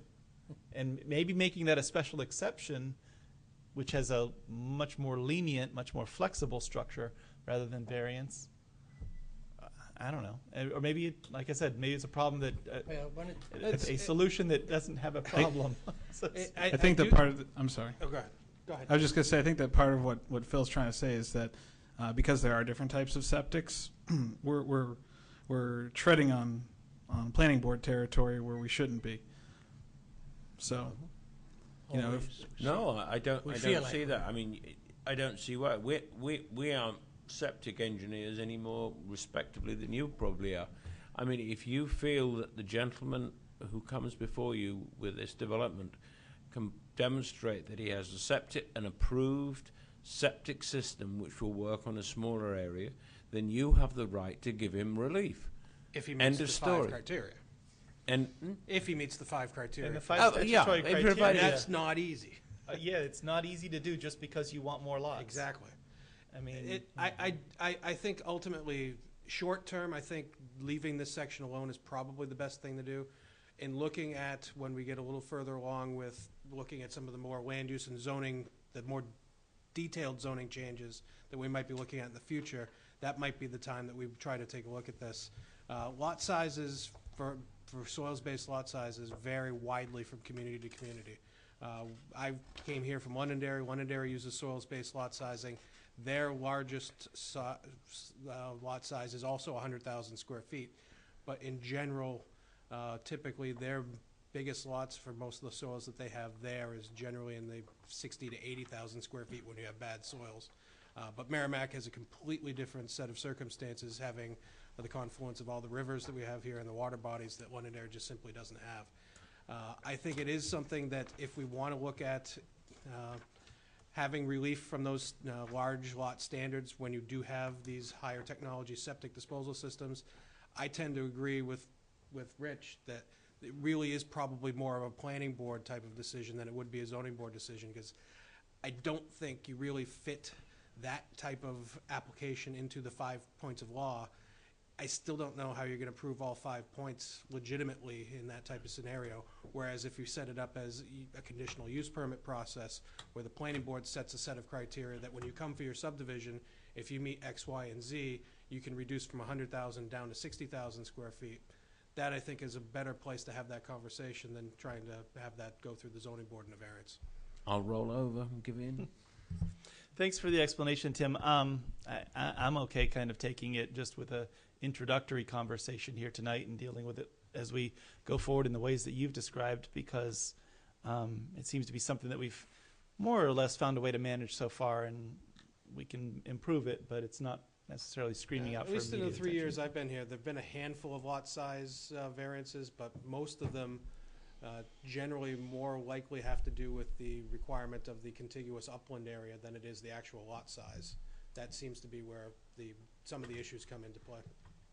Now, when we see the conditional use permits like the Edgebrook and Flatley, and they want to do more apartments than per acre than is allowed, that's something the planning board's dealing with now, not zoning board, right? That's correct. And so the planning board's already taking, in that context, that same kind of decision making. And conditional use permits, as authorized by statutes, can be for just about any type of land use control that is available to communities. It's just another mechanism that allows, particularly when they're integrated into a site plan or a subdivision process, it generally makes sense to have that happen at one board in one hearing rather than have to go to the zoning board, wait for the next month, and then come to the planning board. Understood. Is there any further discussion on the lot requirements? Are there any other discussion items anybody would like to bring up or introduce that's a good point of topic for the combination zoning board and planning board together? I know that we have on our agenda item 4, which is, I'm going to take them out of order, is an update on zoning amendments for junkyard licensing and other minor revisions. And Tim had suggested that that is a common interest item that we should perhaps consider together. So primarily because one of the sections I'm proposing making changes to is the section for zoning board. So tell us what that's about, Tim. I don't know sure. anything about it. Thank you, Mr. Chairman. I was asked over the summer by general government to take a look at the junkyard section of the ordinance. There have been a few state law changes that have taken place over the last several years, which our ordinance now doesn't specifically comply with. It was something that apparently was brought to Walter's attention before he passed away, and when he passed away, it just stopped there at that point. So I was asked to take a look at that. What I found in doing that was there were still references to the Board of Selectmen in that section of the ordinance. So being the person that I am, I said, well, why don't I just go through the ordinance and try to find all those references to Board of Selectmen and change in the town council, which is consistent with our current form of government. In doing that, I found some other areas that don't really jive with the current organizational structure or departmental structure of the town. So that's where this list of potential changes has come from. So I'll just go through the summary, and if there's any specific questions, I can get into the actual language. The first one is in the definition of Conservation Commission, just replacing again the phrase Board of Selectmen with Town Council. In the junkyard section, section 502 is correcting some punctuation and capitalization, again replacing Board of Selectmen and Town Council. Same thing in section 503 with a grammatical change and adding a reference to the DES best management practices, which is one of those changes to state law that needs to be complied with. 506 is changing the date to be consistent with the state law requirement. The next section is Section 6, the building inspector. There are 2 references in Section 601, changing selectmen to council. Section 602 is going with a gender-neutral he, her, rather than he, and he, she, and replace the phrase town zoning administrator with the current title of our position, which is planning and zoning administrator. Again, the gender-neutral in Section 603. And then there's a section in 606 which actually refers to the B district, which no longer exists in our ordinance, so I've taken that section out of the ordinance. Section 7, currently titled zoning administrator, we'd retitle to planning and zoning administrator. Section 701 would reword the entire section consistent with the current job titles and the hiring procedures in the town's personnel policy. Section 702, again, correcting planning before zoning administrator, and the same thing in Section 703. In the Zoning Board of Adjustment section, Section 8, again replacing selectmen with council in 801, replacing office of the board with the Community Development Department in Section 802, adding the words planning before zoning administrator in 4 places in Section 803, inserting equitable waiver of dimensional requirements to the types of petitions the zoning board has responsibility for in 805, also in 806, and also to clarify the public notice requirements to be consistent with the current statutory language, which has been updated since the ordinance was last revised. Section 807 is, again, language relative to the validity period for variances and special exception per a recent state law change in the last year. And then Section 809 is retitling the Section 5 points of law, which currently lists the current requirements for a variance, changing that to state the statutory criteria for granting of variances, and then replacing the entire section with the appropriate reference to the updated state statute as it continues to be amended as necessary by the legislature, so that we don't have to change the ordinance every time that the legislature makes a change to that section. It would just be a reference to the state law requirement. And then lastly, in the excavation section, there's a replacement of selectmen to town council. So And that, can I ask questions about Section 8, the Zoning Board of Adjustment? yep, absolutely. This is probably minor and trivial, but 804, 5, and 6 don't have titles. Nope. All the other paragraphs in there I know. have some sort of a title that describes what they are. How are they listed in the table of contents? I don't think they are, those subsections, if I'm Okay. correct. Can we add titles? Yeah, they're Nope, just it left goes out. from 803 right to 807. Can we or should we add titles to those paragraphs? If the board would like to see some titles, I can certainly probably come up with appropriate titles for those. Yeah, and if there, I didn't look through the others. If there's others that are missing titles, go ahead and add those titles there. Mike? Yes, please. Did we, is there a clear definition of what junk is? Yes. Okay. That's Section 5. That's, the definition of junk is actually in Section 2. Section It's in the definition Okay. section for the entire Yep. ordinance. And are we capturing electronic waste with junk?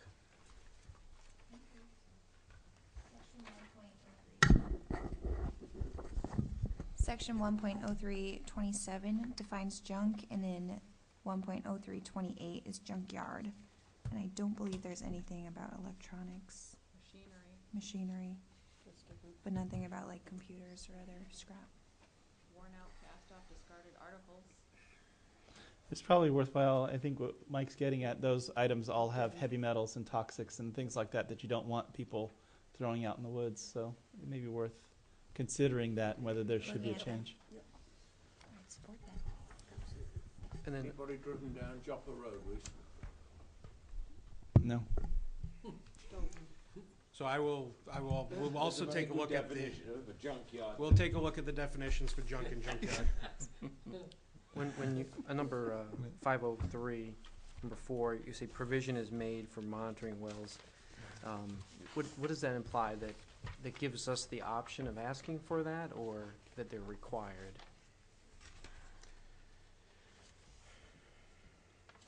I believe,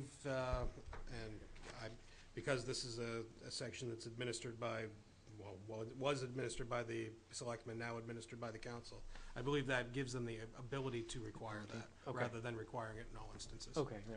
So the idea would be that they're not complying, the place is a mess, and now this town wants to take a look at what its impacts are. Correct. Okay, great. And that'd be something the council does, not Correct. the boards? That's a council Okay. responsibility. Any members? Look over to my right. Any comments on any of the changes that Tim had outlined? I had one other question. Mike? Going to section 1403A, it reads, "No person, firm, or corporation shall within the town of Merrimack undertake any clearing, grading, removal, excavation, or other disturbance of land without obtaining a permit." Seems very inclusive. Landscaping, to me, seems to fall into that purview there. Clearing, obviously, defining what clearing is. I'm not sure where we go with that, but didn't know if we felt that it was too broad. Which section are you looking at, Mike? Is an excavation. 1403A. Yeah, I was not looking to make any substantive changes to that section other than just the reference to the town council. And I'm not looking to I was pick a fight going- either. I I just already wanted went to. beyond what they asked me to do, so I wanted to. Understood. Just, it's one of those classic things. Sure. But just wanted to bring it for discussion.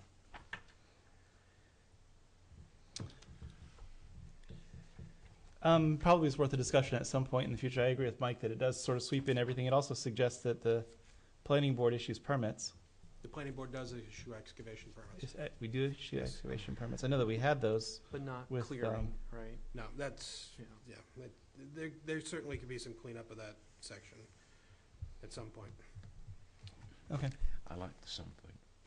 With respect to the items that are agendaed for tonight, which is the things that you read for us, plus adding some titles, being on the agenda, is that something that the planning board votes now to recommend to the town council, or would recommend to move it to a public hearing? What I would suggest is before we move it to a public hearing, I've got some suggestion. If you're comfortable with me coming up with a definition for junkyard and titles, we could certainly schedule this for a public hearing if you're comfortable with that.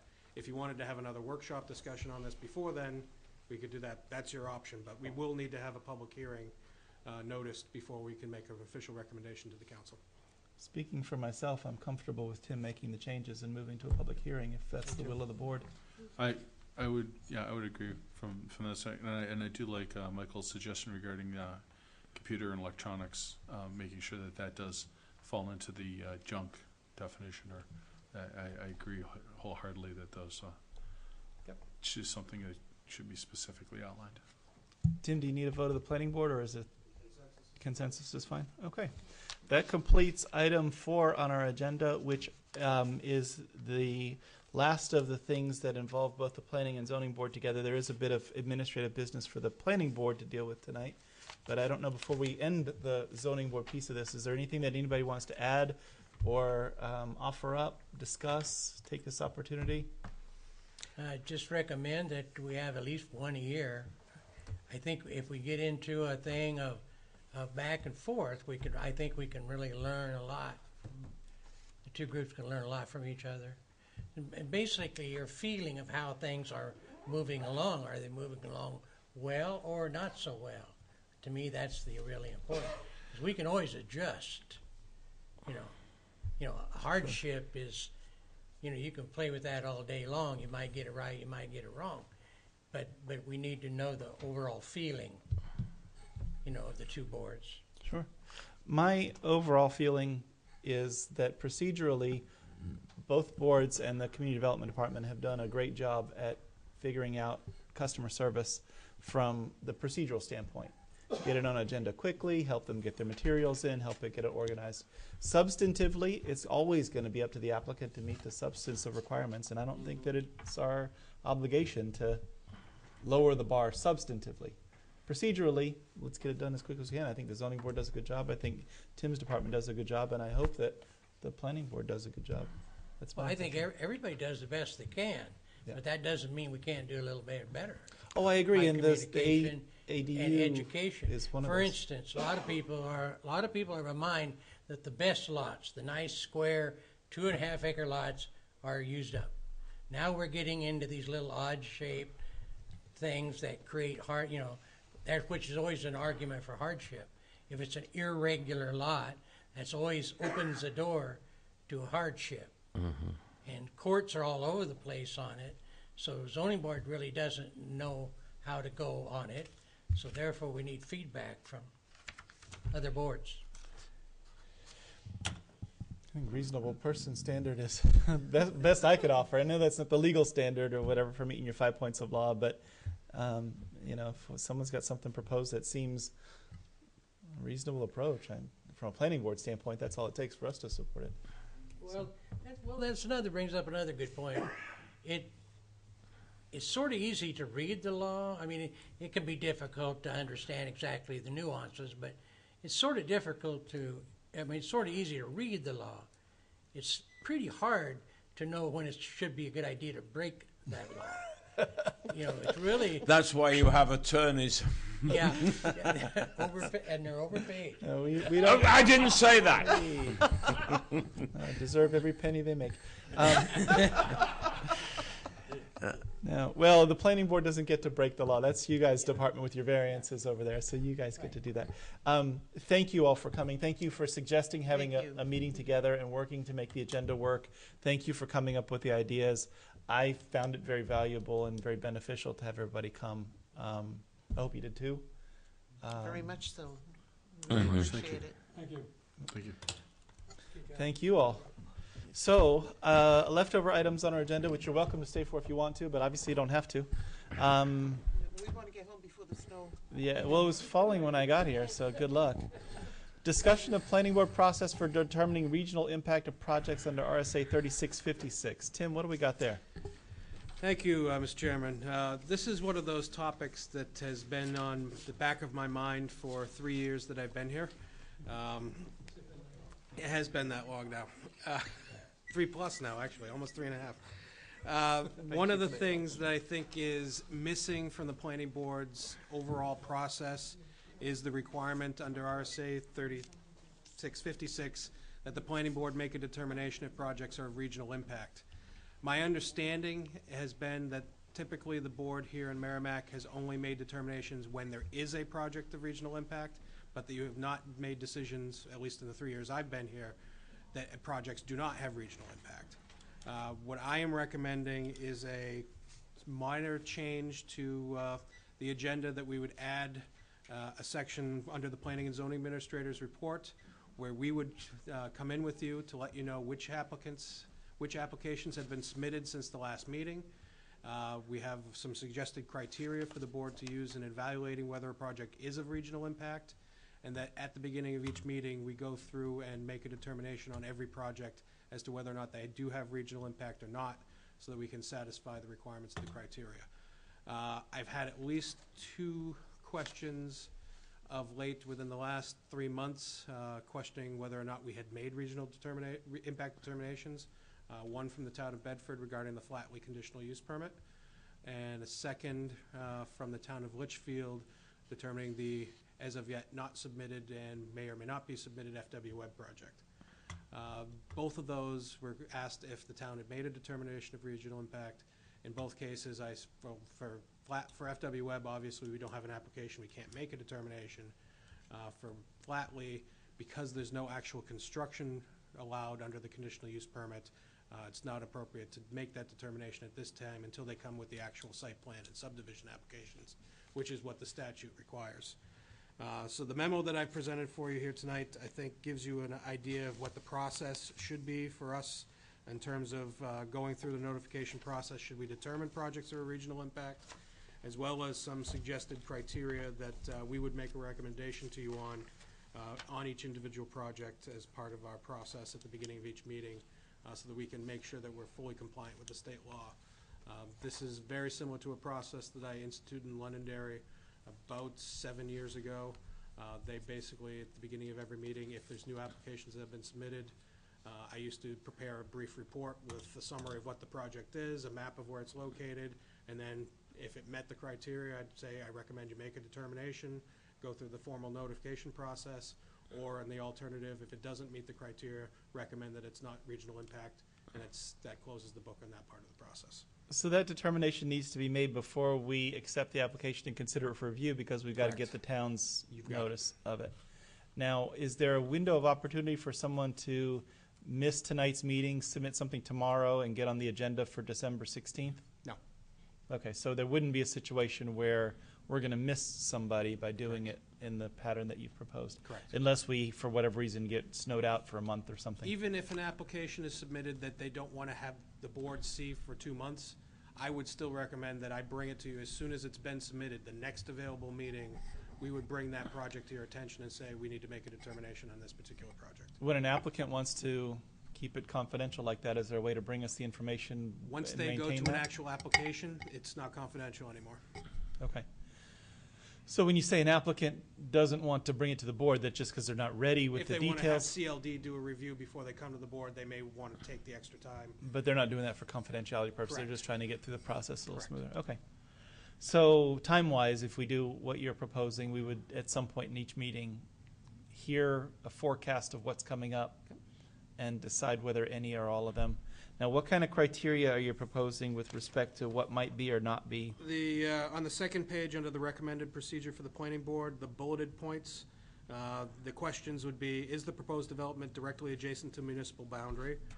Is the proposed development located within 1,000 feet of any aquifer or surface waters that transcend municipal boundaries and either a large water withdrawal defined as 57,600 gallons by a DES or indoor-outdoor underground storage of chemical or other pollutants? Is the proposed development creating a new road or point of access between municipalities? Is the proposed non-residential is it a non-residential development that will generate 500 or more vehicle trips per day into an adjacent municipality? Is the proposed development of 100 or more residential dwelling units where any portion of the development was within 1,000 feet of a municipal boundary? And lastly, if the proposed development is anticipated to have emissions such as light, noise, smoke, odors, or particles that may impact the neighboring community. These are criteria that have been utilized, I think, by at least one regional planning commission. I don't know if any of the others have set these type of criteria up, but these were basically the standards that we used in Londonderry to determine a recommendation on regional impact. Under the criteria about a proposed development directly adjacent to a municipal boundary, that would include things along the Merrimack River, correct? Because they're all going to be, by definition, adjacent to a boundary. And that really is a question, that in those circumstances, that's where there's a little bit of discretion for the board. If there's really something, if the property happens to abut the river, but the development is located far enough away that you don't think there's going to be, there is some flexibility for the board to weigh one way or the other whether or not it would be of regional impact. Generally speaking, for example, the lot line adjustment that we recently just did out by the lake, for the folks that were consolidating and doing the lot line adjustment, had to go to Amherst to their planning board because the lots were in both municipalities. That's one where we probably would make the regional impact determination. Even though it's a minor project, it still gives the opportunity for the abutting community and the regional planning commission to weigh in. Yeah, I guess that's a bit of a curious result because it was a relatively insignificant project, but they did have to go to the planning board. So there really isn't need for us to give notice to anybody. Their planning board's going to get notice for their own application process. But both Edgebrook and Flatley would be regional impact under these standards because They would not, because they're not proposing any actual development with the conditional use permit. They're only getting their master plan for their future development done at that stage. Okay, when this they would come, only apply to site plans and subdivisions. when they come with a site plan, well, Edgebrook's got a subdivision in it, but site plan. When they come with a site plan, Edgebrook is on the Nashua border and on the river, and Flatley's on the river. They both have over 100 units of residential. Probably fit a couple of these other choices. What would that do? That means we give these other towns notice that we've got a project that they may have some interest in. What a regional impact determination basically does, we notify the affected community, their planning department or community development department, as well as the regional planning commission. They then have basically a butter status when we go through the planning board review process. It gives them the same standing as an abutter would under the statute. Does it do anything that slows down the process for the applicant? We still follow our timelines, and it's up to the commission and the neighboring community to react as any abutter would. So if, what's across the river, Litchfield doesn't like Flatley's project, they can appeal it to the court as an abutter? They would have that ability, yes. If we were to decide it's a determine regional it to be impact. regional impact, yes. Tim, I've gone through your criteria. When Amherst built the Lowe's and all that big complex up there, they didn't notify us, and judging from your criteria, I don't see how why they should have. I honestly don't, that was before I was here. I understand and that. I don't know that anybody in the National Regional Planning Commission has adopted these types of standards. They may be different. Each community has the ability to determine, however they see fit, what criteria you should use in order to make a regional impact determination. What I've tried to do is borrow from Southern New Hampshire Planning Commission their documents that they provided to their communities, which we then modified and adopted in Londonderry. And I certainly understand why you're trying to be the good citizen. I just hope somehow we can get that, because, I mean, that Lowe's thing, Oh, I sure. mean, we nailed Gordon Leady's and whatnots over it because he was the planning board at the time. We had no notice formally of that. It was a chicken farm, and suddenly it became a... And, I mean, it doesn't crash on any of your criteria. Sure. Well, I mean, if we built... Although it's interesting, I'm not sure that Lowe's created a regional impact for us. I mean, we're interested in it because it's neighborly and we're kind of into knowing what development's going around because we're curious. But does the Lowe's development have a regional impact on Merrimack other than if The I only don't thing like it what would I have find would at be Home traffic. Depot, I go over there. Well, Additional I mean, traffic if you maybe. look at the size of that development, when it's finally finished, it ain't that much smaller than MPO. We notified everybody about MPO, yet that development, which it really is a very large development, where if they fill all those sites, and remember, there's still about 20% that isn't completed. I would like to see another criteria in here. And these are guidelines. You can choose to do with the All right, well, guidelines when as we you bring wish. it forward, I'll develop you And us making guidelines doesn't do anything for Amherst, whether they're going to notify us I of know anything. that, but if we were to build something similar in an area where there's no water or other impact, why would we tell them? Because we're good citizens. Yeah, I know. But I'm just making a point. Well, We don't have to.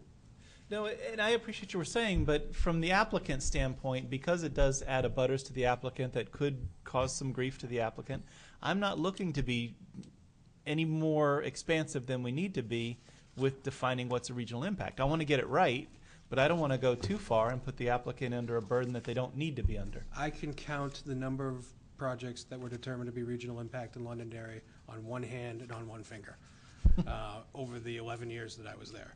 And we developed some fairly large projects, especially in the northwest corner of town where the airport is located, some of the large industrial development. None of those met the criteria for determination of regional impact. And even when we think of our biggest development or recent development at the premium outlets, I know that we draw customers from all over the place to come here, but I don't know that that matters from a planning standpoint in terms of being a regional impact. We're not wearing out their roads, we're not causing traffic on their ground level streets, we're not affecting property values in any of our neighboring towns. You know, I don't know what you would say the regional impact is, except maybe, you know, Manchester would rather have shoppers at their mall than over here at our mall. I believe that with MPO, the National Regional Planning Commission was very interested in knowing about what Yes, was going on they came and in. being aware, That- whether they wanted to come in as a butters and object did. or not. I think they felt it was important from a regional perspective that they knew how it might adjust or filter traffic and patterns. That and things became a like major component of their traffic model for the region. Yeah, So which is why we went to we were good citizens and told everybody. Yeah, no, I'm not trying to under-report either. I want to get it right, and I don't want to be And any like more I said, expensive. I don't foresee there being very many that will ever determine to be regional impact. I just want to make sure that we're being fully compliant with the statute. Okay. And there may be some like the little thing on Babusick Lake where it meets the criteria, you tell them, and they're like, yeah, whatever, and they don't come, and no big deal. But I have some difficulty, I guess, with thinking that Litchfield is in a butter because they're across the river. I mean, the development that's along the river there, unless there's going to be pollution from particulates in the air or something that's going to drift over there and cause them trouble, I can't envision there's not going to be any traffic unless we develop some massive boat thing on the river. My understanding with the Litchfield request, and I think Donna was the one that actually took the call, was visual. Visual. It's the visual. Which is not in the criteria. Tom, if that's built, it will be very visual from the other side of the river. FW Webb. Yeah, but not the other. FW Webb, Not the Litchfield flat- tells us that they can see MPO. Well, they can Some of see the- Cinco Bay. I've driven Route 3A, and I can see Cinco Bay clear as day Yeah. from 3A. Yeah, St. Cobain's an interesting building because it's enormous, but when you're up close to it, it hides pretty well. Again, something to consider at this point, but I think in the coming months that we're going to start bringing these to your attention for making determinations. When you talk about the planning board having some discretion, if you show us a project that's right on a boundary line and we just decide, you know what, it is on a boundary line, but it's the one lot thing at Babusick Lake, I'm not going to claim that that's a regional certainly. subdivision. And Regional that would be impact. We part can of our just- that would be part of our recommendation to you as well. Is we're going to make an evaluation and a recommendation on each of these. And in the case of the lot line adjustment on Babusick Lake, does it technically meet these criteria? Yes. Would I have recommended regional impact? No. And the board would still have the authority To under whatever we set whatever up to you be- say. to still look at those and say, Absolutely. all right, we've met a criteria, but it isn't the be all end all. It makes perfect sense to me. Is that all we need to deal with on item number 3 on our agenda? Does that give you? Report. It's okay.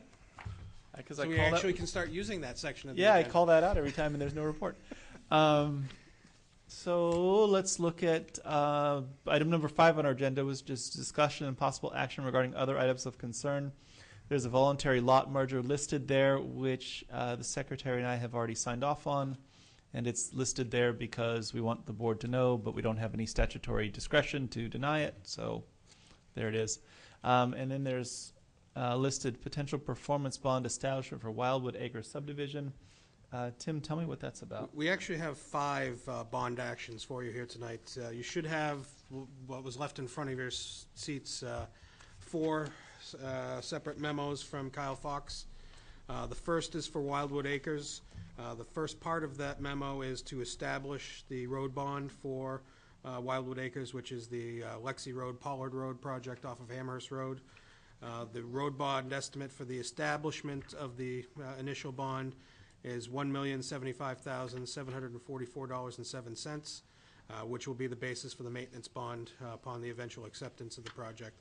The second part of this is then to reduce that original bond amount based on the work that's been completed out there to this point to a reduced bond of $457,041.87.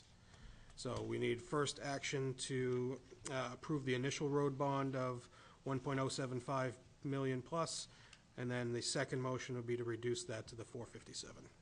Thanks, Tim, for the explanation. The only question I have, the papers that you have an odd page numbering, 107, 207, and then that's all we get of the 7, and then 105, 205, and that's all we get of the 5. Is there anything in those missing pages that are relevant to our decision? Those are or- just the application part of it that Public Works, Kyle just wanted to make sure that you had the actual estimate form itself. Okay, so the which of those numbers are all we pages. really need. Yeah, correct. Is there any discussion by members of the board with respect to setting the initial bond amount at $1,075,744.07? Mr. Chairman, I make a motion that we agree that that bond amount, which will be the basis for the 2-year maintenance bond as supplied by Kyle Fox, should be taken as printed. Is there a second for that? Second that. We'll call Mike. He beat you to the punch, Desiree. Well, you do the reduction. Any other discussion on setting the bond at that amount? All in favor, say aye. Aye. Any opposed? Any abstaining? 1, 2, 3, 6, 0, 0 to approve that.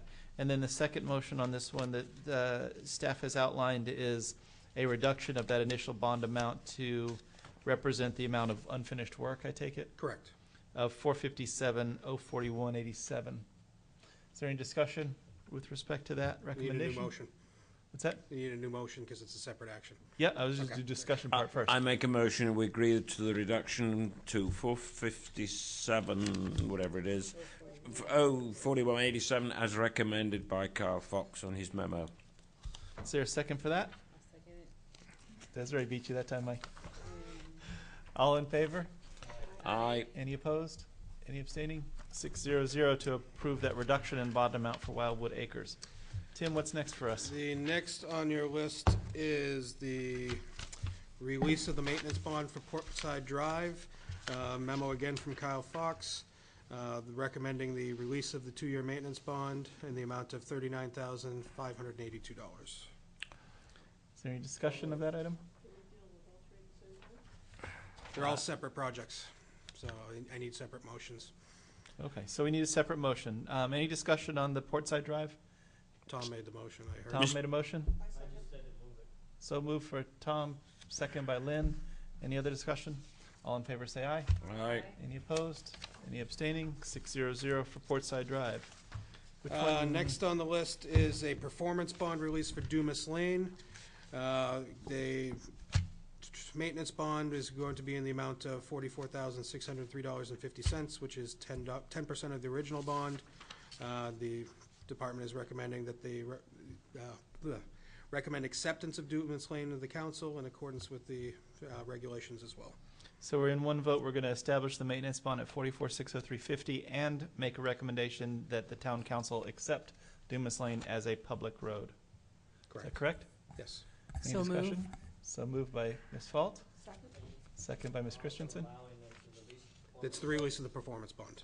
There's 3 parts of this: release of the performance bond, establishment of the maintenance bond, and recommendation of acceptance. Okay. Any discussion on any of those 3 items? Moved and seconded to take those actions. Who was the second? Lynn was the second. Desiree made the motion. All in favor say aye. Aye. Aye. Any opposed? Any abstaining? 600 for Dumas Lane. And we've got Samuel J. Lastly, Samuel J. This is the release of the maintenance bond for both phases 1 and 2, per the recommendation of Mr. Fox. Okay. Any discussion? Mr. Chairman, I make a motion we grant the release of the maintenance bonds for the 2 phases as recommended by Carl Fox. Second? Sure. Second by Lynn. Any discussion? All in favor say aye. Aye. Any opposed? Any abstaining? 600 for that action. Are there any other discussion action items for the board to consider tonight? I want to thank everybody for their participation with the joint meeting. Chairman, I make a motion that we adjourn. Seconded by Ms. Fault. All in favor of adjourning, say aye. Aye. Any opposed? Any abstaining? We are adjourned. Thank you.